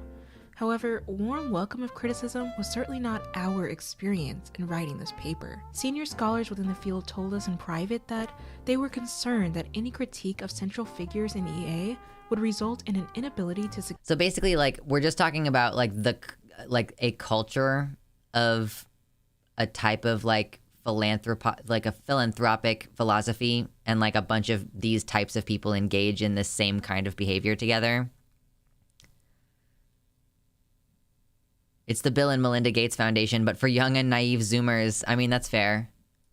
secure funding from EA sources such as open philanthropy. We don't know if these concerns are warranted. Nonetheless, any field that operates under such a chilling effect is neither free nor fair. Having a handful of wealthy donors and their advisors dictate the evolution of an entire field is bad epistemics at best and corruption at worst. Writing a critical piece should not incur negative consequences on one's career options, personal life, and social connections in a community that is supposedly great at inviting and accepting criticism. Seems like the FTX disaster isn't the only time that EA's leaders haven't listened to the membership. McCaskill responded to Kramer, saying he's aware of this criticism and he wants to start actively funding critics in order to strengthen the movement's ideas. To which I can only say, well, patreon.com/philosophytube. When your whole shtick is, we know how to ethically spend other people's money, and some of your biggest guys turn out to be fraudsters and creeps, it kinda doesn't look good. But effective altruists could come back and say that these are organizational problems that a lot of movements have. But the ideas are still good. Maybe there's work to be done in terms of how they're implemented, and also making sure that everyone in the movement is safe, but the goal is still worth striving for. And if this were a different video essay channel, that's probably where I'd leave it. I've told you what effective altruism is and why it's in the news, so now's the part where I say Instagram, TikTok, Patreon, Nebula, bish bash bosh. But this is Philosophytube, and on this show, we like to go a little bit deeper. Costume Everything I've told you change? so No, not far yet. Is not the full story. There are bigger questions for effective altruism, not just as a movement, but as a philosophy. One big question in particular, which Disappointing. I'd like to tease out now by taking a detailed look at McCaskill's book and turning our minds towards the future. Okay, is it time now? Okay, there it is. We got two different colored eyeballs. Interesting. These are all choices. In the early years of the 21st century, I wish that she had committed to effective the undercut. altruism started That's the to only thing that would have change. made this better. But There other was than still that, an it's pretty emphasis great. on ethics and charity, but the movement's leaders, including McCaskill, embraced a new thought called long-termism, which is all about threats from the future. McCaskill says we are living at a critical time. Mammal species typically survive about 2 million years, and humans first evolved about 200,000 years ago, so we're pretty near the start of our story. But recently, Hypothetically. we have acquired the power to destroy ourselves. If we're not careful, we might not make it much further. We're like teenagers, he says. The decisions we make now will profoundly affect the rest of our lives, so we need to be careful. The trillions of human beings who are yet to be born are counting on us. So if you want to do good, the most effective thing you can do is safeguard the people of the future. That makes sense to Long-termism me. is about taking seriously just how big the future could be and how high the stakes are in shaping it. What we do now will affect untold numbers of future people. We need to act wisely. I'll start with Love what that I liked accent. about the book. McCaskill has some interesting discussions of the ways that technology can affect society's values. The idea is that when you create a piece of tech to do a job, it becomes more difficult to ask, should this job be done? We talked about that on the show last year in my True. episode on transhumanism. Yeah, she keeps doing this. She keeps doing these types of outfits. Come on. I do wish he'd gone into a little bit more detail because there are other philosophers who've talked about that before. Bruno Latour, Evgeny Morozov, Martin Heidegger, and he doesn't mention any of them. But it is interesting stuff. Some of McCaskill's critics have accused him of deliberately downplaying the threat from climate change, focusing too much on the future and not enough on the right now. And he is a little bit tame compared to certain other writers. He likes the idea of non-violent protest and green non-profits. Just compare that to the philosopher Andreas Malm, who we talked about on the show last year. He wrote a book called How to Blow Up a Pipeline. So, McCaskill's a bit reserved compared to others working in the field, but that's not necessarily a bad thing. I think it's a stretch to say that he deliberately downplays it, and he even says this. In order to solve climate change, what we actually need is for companies like Shell to go out of business. Based. I also True. think I mean, he yeah, based. effectively handles one of the big challenges to long-termism, a challenge that's often posed to effective altruism classic as well. It goes like this. Suppose a homeless person asks you for money, and you've got £3 in your pocket. But you're a dedicated, effective altruist, so you say no, because you don't know what they're going to spend that money on. You don't know the consequences of that action. Instead, you put that money towards buying malaria nets for somebody 3,000 miles away. A critic might say that you've missed the point of morality. A human being asked you for help, and you ignored them. I mean, You could have given them that money. You could have given them something more valuable by looking them in the eye and saying, I'm sorry, it's all I've got on me right now, but I hope things turn around for you. You could have given them your respect, That's even if true. it wouldn't have the optimum consequences. Isn't morality about human beings and the way that we treat each other? I mean, what about justice? What about generosity? What about kindness? I mean, yes, you might say there's arbitrary emotional attachments, but isn't having arbitrary emotional attachments what being human is all about? I mean, we might as well let the computers take over if you're just going to make all your decisions like frickin' Spock. Finally, someone agrees with me. And what this amounts to is rejecting the idea that consequences are the main thing that matters when it comes to charity. We can make this same objection specific to long-termism too. McCaskill worries about future people, but future people, by definition, do not exist. We can worry about the consequences of our actions for children who are alive now, but the people of the 31st century are imaginary. How can we say that they have rights or they should be treated a certain way? That's not to say that we should never think about the future. Just that if we do, then protecting them is a bit of a weird way to structure that conversation because there is no them. Again. But the thing is, like, I think, yeah, like the criticism that I would take to that is that the them, like, if you don't act like there is going to be a them in the future and that they have a right to live well and happily and like they have the right to like a planet that supports their life and stuff like that, like, you have no choice but to act now in their best interest. Like, if you want them to exist in the future at all, and like we should be making assumptions that they will exist in the future and thinking about those, like, obviously, like, yeah, there are real problems that need to be solved today. There's real suffering today, but we also can foresee and mitigate future suffering. Like, we do a lot of things in the hopes of mitigating future suffering, and that's like a good thing. We like design our electrical systems in such a way that you will not shock yourself, you know, and shit like that. There's a whole bunch of different things. There's whole industries around preventing future hypothetical suffering and not like on fixing currently existing suffering and problems. Again, isn't morality about real people and the way that we treat each other? McCaskill has quite a good response to all this. He says, yes, doing ethics about the people of the future can seem a little bit bloodless and abstract, but it kind of has to be because of the impact that we all have every day on the future. If you live in a city, then by choosing to take public transport to work and back rather than drive, over the course of a year, you will ever so slightly impact the schedules of tens of thousands of people over hundreds of days. Statistically, it's likely that on one out of those tens of thousands of person days, the person you impacted had sex and conceived a child later in that day, and you affected ever so slightly the timings of that conception, changing which sperm met the egg, and thus changing who was born. That's getting insanely myopic. It's a butterfly effect territory thing. Like, that's getting so... I mean, yes, it's true. Everything affects everything in this way, but that just feels so incredibly myopic. Will then impact the schedules of millions of other people, changing what children they have, and so on in an identity cascade.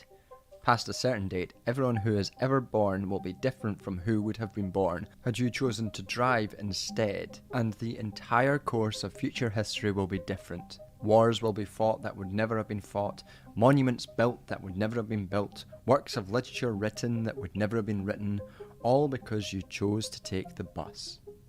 Philosophers call this the non-identity problem. Isn't it the opposite of myopic? I might be using the word wrong. I haven't looked up the definition of the word myopic in a long time.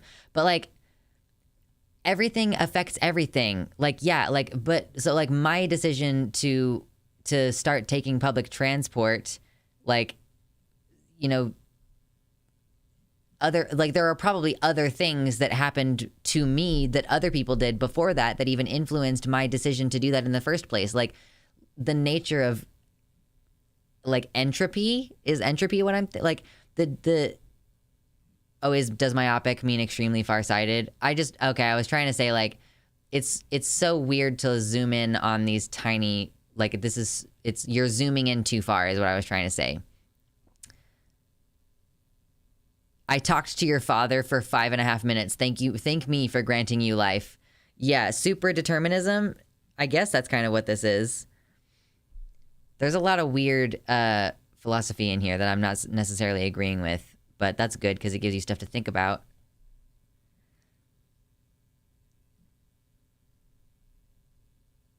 Yeah, no worries, Nouvenol.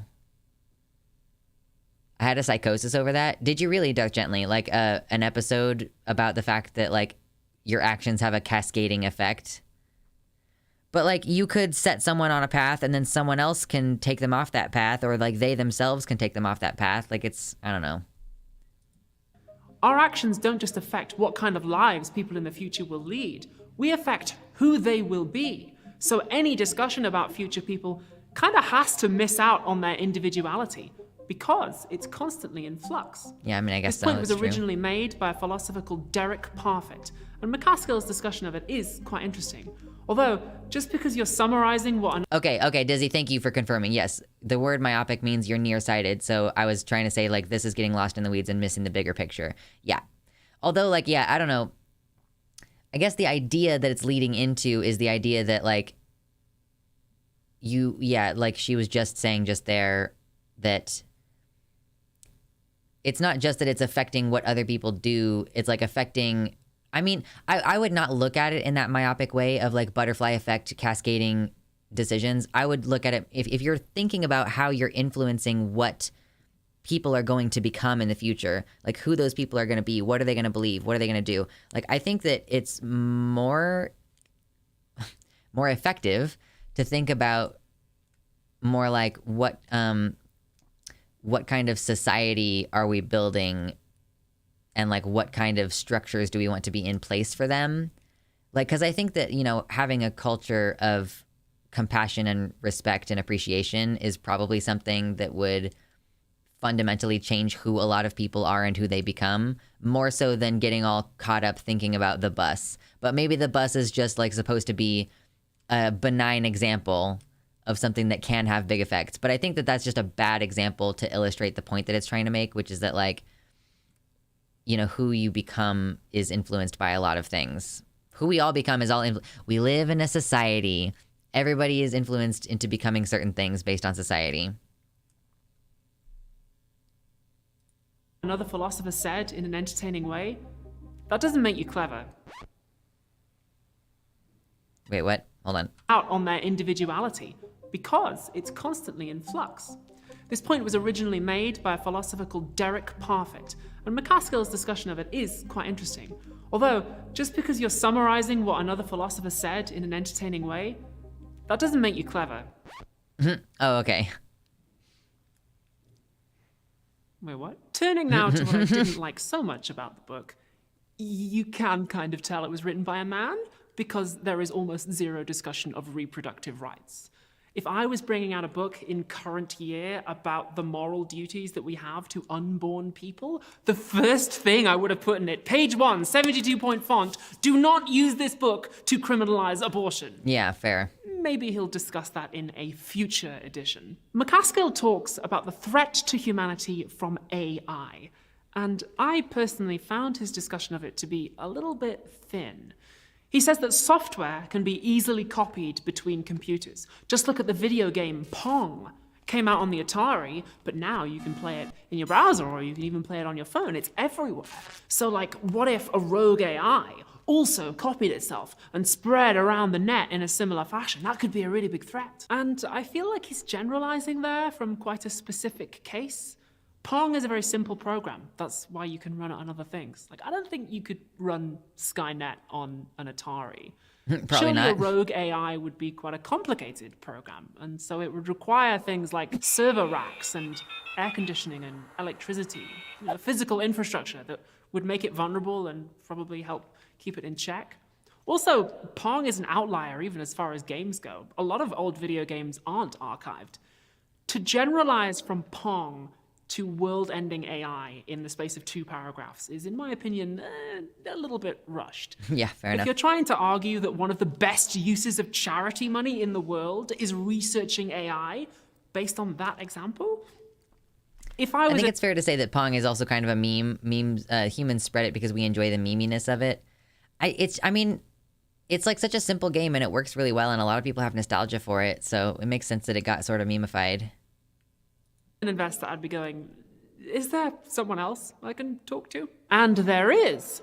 This is The Precipice by Toby Ord, the other philosopher at Oxford who also helped found the effective altruism movement and who is also a long-termist. This book came out first, and it's basically McCaskill's, but a little bit better.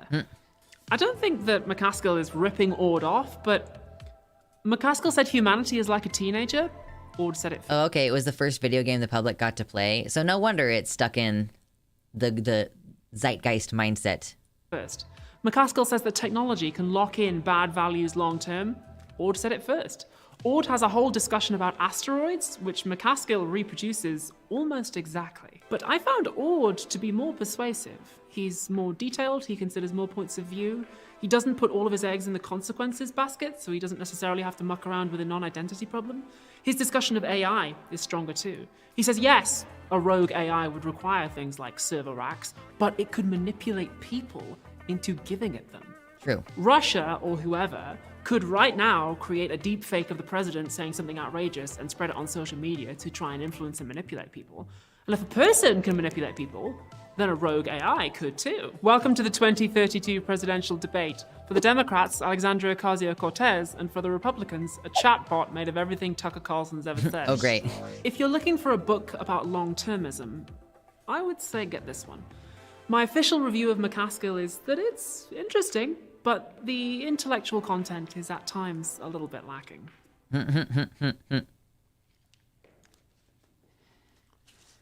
Okay, well, maybe I'm not one to talk, and you might say, well, Abigail, you've never written a best-selling book, and that's true. In the present. But in the future, I could write a great book. I could write the best book ever and be awarded many honorary doctorates for my contributions to philosophy. True. You should take me very seriously based on the expected value of my book, which will top the New York Times bestseller list in the year 3054. And you might not find that joke funny now, but there is a small chance that you will find it extremely funny in the future. So really, you should be laughing. I'm being a little bit silly. It's true. But All those things it's in were true. service of a serious point. A big question hanging over both of these books, and maybe the entire effective altruism movement. It goes like this. Imagine you're walking home one night, and somebody stops you and says, I am the wallet inspector. Give me your wallet, and I will return it to you tomorrow with £100 inside as a reward for your cooperation. And you say, no. And so they say, okay, How about £1,000? £1 million? £1 billion? I am a wizard in addition to being the wallet inspector. I will give you £1 billion and make you live 1,000,000 years. And you say, no, there is almost zero chance that you're telling the truth. The odds of you telling the truth are 1 in a trillion. But the wallet inspector keeps promising you more and more, to the point that even though the odds of them telling the truth are tiny, you've got a 1 in a trillion chance at paradise. And all you're gonna lose is whatever you've got in your wallet. So the rational thing to do is hand it over. But you're stubborn. You still say no. So the wallet inspector changes tactic and says, unless you give me your wallet, humanity will end. I can see the future using my wizard powers.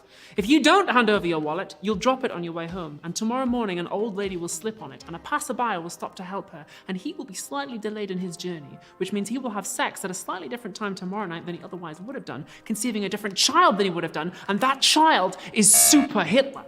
So unless you give me your wallet, the future is doomed. You might think that the odds of my telling the truth are infinitesimally tiny, but the risk to the future Super is Hitler. huge. Trillions of lives are depending on this, so you need to do the right thing and safeguard the people of the future by handing over your wallet. This thought experiment is called Pascal's mugging, and it's supposed to highlight the difficulty of making decisions now based on future value or future risk. Clearly, something's gone wrong in these scenarios. And in a footnote to McCaskill's book, he says that we should just put such cases to the side. But I'm not satisfied. I think we're on the trail of something big. If you're very clever, you'll already have been asking back in part 1, how do effective altruists decide which charities are the most effective? And they have a clever answer to that. You do an experiment and you find out. For example, you find a bunch of blind people and you give some of them medicine. Before she said Pascal's mugging, I was shouting at the screen, this is Pascal's wager. I mean, yeah, basically, like Pascal's wager, if you're not familiar with it, y'all in the chat, Pascal, it's like the idea that heaven and hell might be real, and if they are real and you don't believe now, then you might as well believe now. Like, you should believe now, because if you're right in thinking that there is nothing, then you won't have any negative consequences from believing. But if there is heaven and hell and you don't believe, then the consequences of you not believing is you go to hell and suffer for eternity. So there would be, yeah, that's Pascal's wager. Some of them advice about cleaning their eyes, and you see which works best. They weren't the first people to think of this. Economists have been playing around with it since the 90s, but the idea is pretty simple. Run charity like a science experiment. Thing is, there are some tactics for helping the poor, like medicine, that are easy to study. But what about things like reforming political and financial systems? Yeah. That might help the poor a whole lot, maybe even more than charity. But it's tough to study that without actually doing it. Critics say this results in measurability bias. EA tends to favor short-term, small-scale Yeah, the easiest counter to Pascal's wager is, which god? Interventions that don't tackle the root of the problems. Some of those short-term interventions don't last or have long-term negative effects. This is all to say that it is by no means settled what effective actually means. And in fairness to them, some EAs are aware of this and they do talk about it. But none of the EA philosophers I've read quite seem to understand the depth of this issue. The lesson from Pascal's mugging and the measurability bias problem is that evidence and reasoning will only get you part of the way. What gets you the rest of the way is clout. Given incomplete evidence, who can fill in the gaps to tell the most persuasive story? Persuade you to give them your money.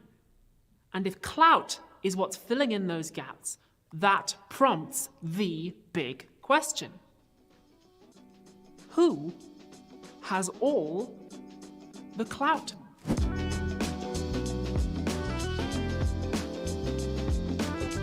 Remember back at the start, I said that rich people have been trying to give their money away for a long time?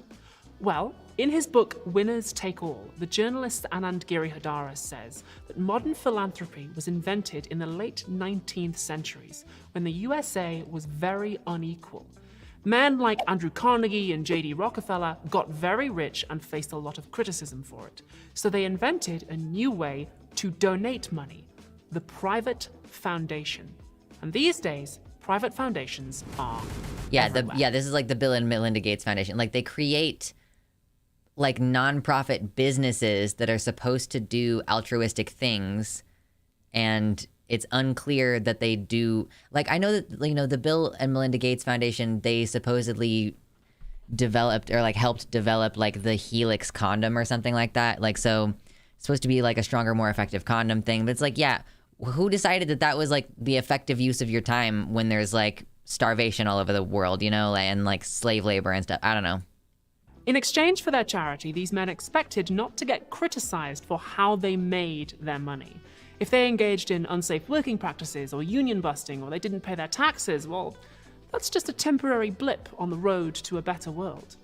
And here we can see that the effective altruist idea of earn to give is really nothing new. It's just a restatement of this old idea that the best way to help people is through the free market and business. Through giving money away, yes, but never changing the system that makes the money. Yeah, you're like, I am gonna exploit the system to make a lot of money, and then I get to decide how the money is spent to help the community, instead of the community just having the money and the ability to make decisions as like a collective. Like I, as the person who has stolen all the money from this community, I'm gonna start making choices about what it is that you need. And from the 19th century to the present day, this idea has remained pretty much unaltered. Here's a recent quote from a British politician which perfectly encapsulates this 19th century way of thinking about the poor. I think the dynamics of capitalism and business creation and investment are good. If you want a more equal society, what's the best way to do it? Is it to lift up those at the bottom, or to bring down those at the top? I'd much rather lift up those at the bottom. I'm very aspirational.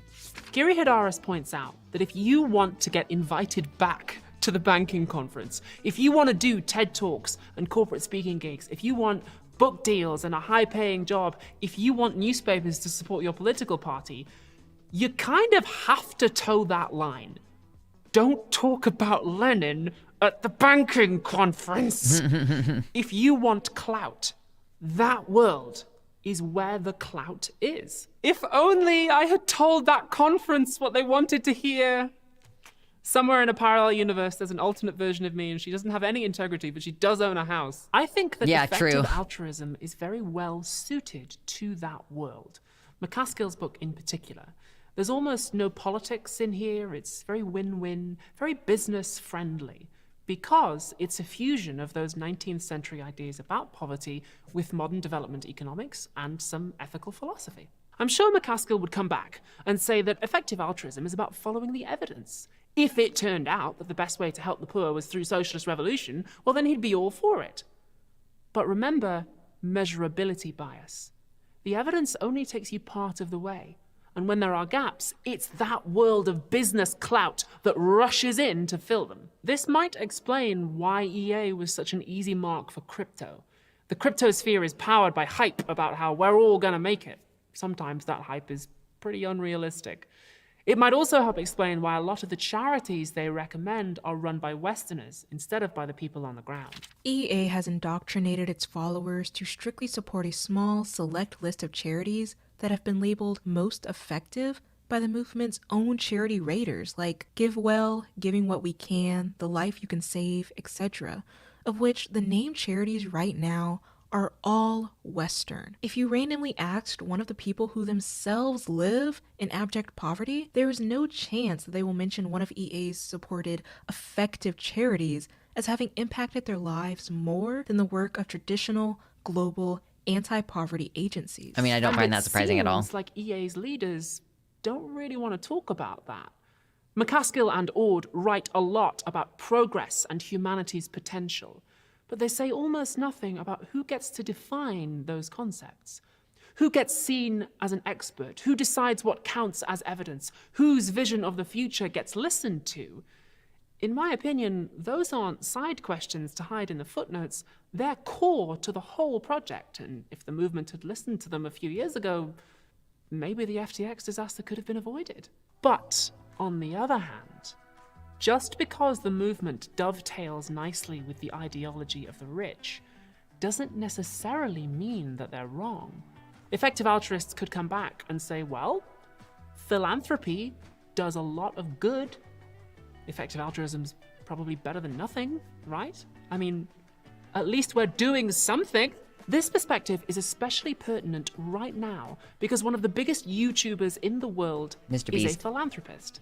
Mr. Beast is basically the most famous man on earth if you're under 25. And he recently came under fire for this video in which he paid for 1,000 blind people to have surgery restoring their sight. Some people said it was morally iffy to turn charity into spectacle. Others said that people in need shouldn't have to rely on the random generosity of content creators. And before anyone in my comments goes in too hard on Mr. Beast, Hi, Timerinia. Thanks for stopping by. I appreciate the compliments. I hope you have a good rest of your day. a lot of those criticisms could be applied to me. I've used this platform to do public charity before. Did I do that because I really wanted to do the right thing, or was I just trying to make you like me, which benefits my career? An effective altruist might say, well, does it really matter? There are 1,000 people who were blind yesterday and they can see today. Isn't that a fact worth celebrating? The real question we're bumping up against here is, how do we change the world? Do we work within the system or try to dismantle it? Do we talk to bankers or try and shut them down? If a movement is trying to do good, how do we deal with the bad things that it also does? Mm-hmm.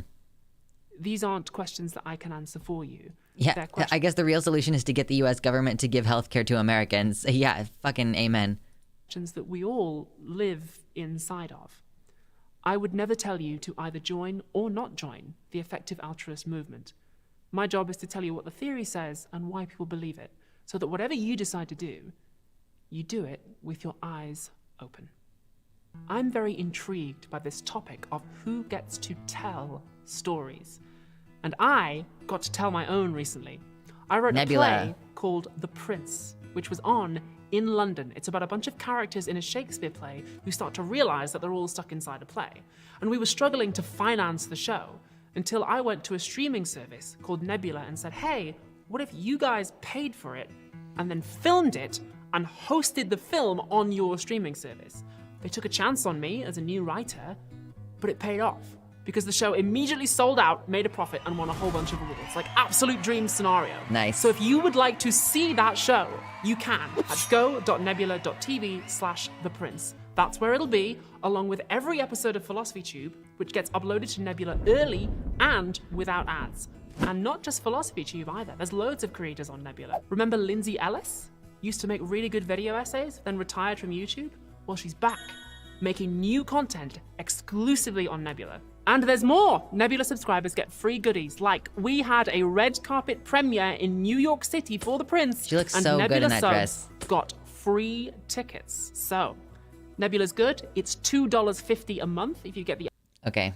Do we have any more, like, philosophy? Or is this just going to go directly into the credits? Okay, it's just going to go directly into the credits. Okay, cool. Yay! Snoozing. I'm sneezing and snoozing. She had some older Nebula exclusive videos. Yeah. Thank you. I snoozled. There is a funny post-credit scene. Oh god. Oh, cramps. Oh, that hurts. Oh, ouch. Hold on. Sorry. Oh, man.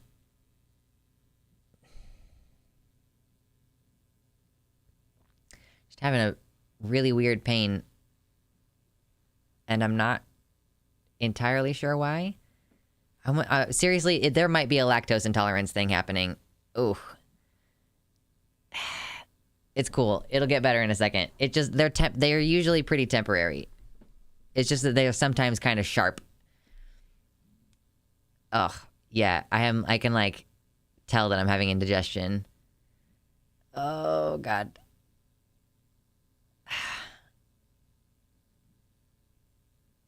Yeah, okay, we're good.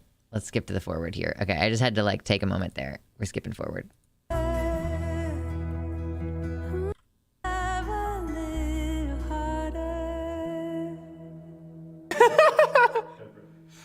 I just want to say to after the credits, all this money, the money is real, but it's not mine. And don't worry, it doesn't belong to my patients. It actually belongs to Finster, who just like had that, just had it. Thank you very much.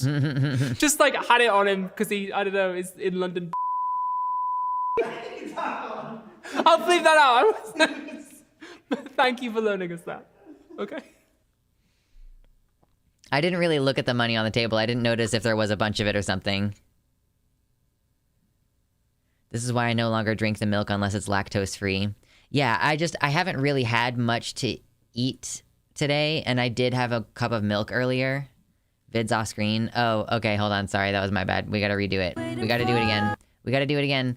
I got too distracted. I thought I was, Hold on. Okay, now let's do it. Okay, now here it is. I just want to say to after the credits, all this money, the money is real, but it's not mine. And don't worry, it doesn't belong to my patients. It actually belongs to Finster, who just like had that, just had it. Thank you very much. Just like had it on him because he, I don't know, is in London. I'll leave that out. Thank you for loaning us that. Okay. All right. Yeah, British money is very colorful. Ooh, it could be hunger pains. Listen, guys, I'm 29 years old. I can tell the difference between being hungry. Like, okay, I just want to illustrate something for you really quick, okay? I want to show you something, okay? Hungry happens up here. This is where hungry happens. Indigestion happens down here.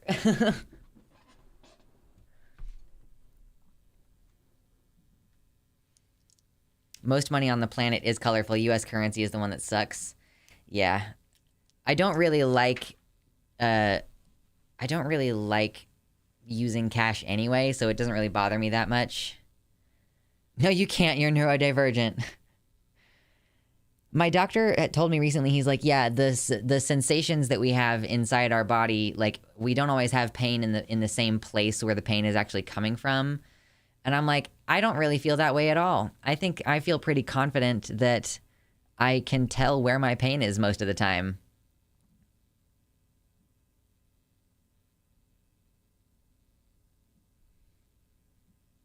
I don't feel hunger pain. I just keep getting hungrier until I get a headache, or I feel it, but it doesn't hurt. Yeah, I mean, like, I'm really very hungry right now. I just am. It doesn't hurt. It just is. It just is. The U.S. is getting more colorful. There was some $10 bills for a bit that were kind of like a reddish, orangish color, right? And then there were also some. The $100 bill is like blue now with that blue stripe. Yes.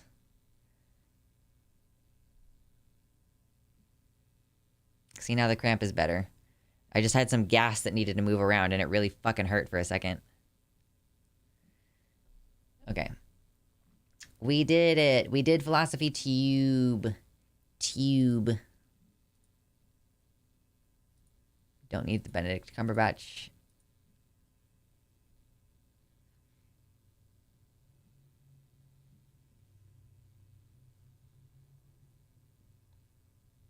I haven't farted, to be clear. It's just like I can feel that it's like stuff moving around in there.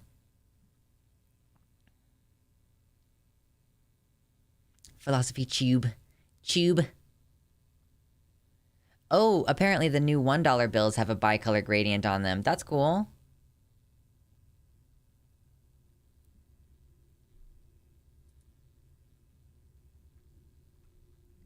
Okay, this is like what they look like now. Yeah, the $10 bills are a little bit more colorful. It looks like maybe even like the 20 and the 1 look like they're the same-ish color, but I think that they might actually be like the 20 might be greener.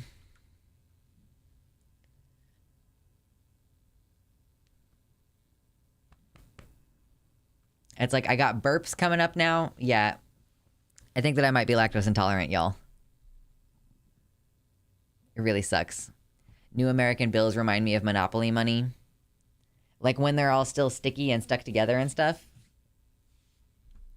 Laughs in Canadian. Okay, listen, y'all. I do actually need to eat some substantial food because I think actually, if I'm thinking about it, the only thing I've eaten today is a glass of milk, which is not sufficient. And so I'm going to start bulking up. I'm going to get big and swole this year. I'm going to be a big boy. So I'm going to go do that. I'm going to start that project now where I go eat a decent amount of food and then we make progress. We make the gains. The gains. All right, I'm excited for it. I hope that you're excited for it. We're going to have a good time this year.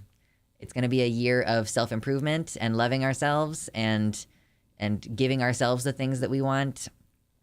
You know, if you're the kind of person who really like wishes that you had a partner who bought you flowers, maybe sometimes you just need to buy yourself flowers. It doesn't have to be very often. Maybe only like once every couple months. Just buy yourself some flowers. Keep them healthy for as long as you can with the little fertilizer bag that they give you, and, you know, do something nice for yourself.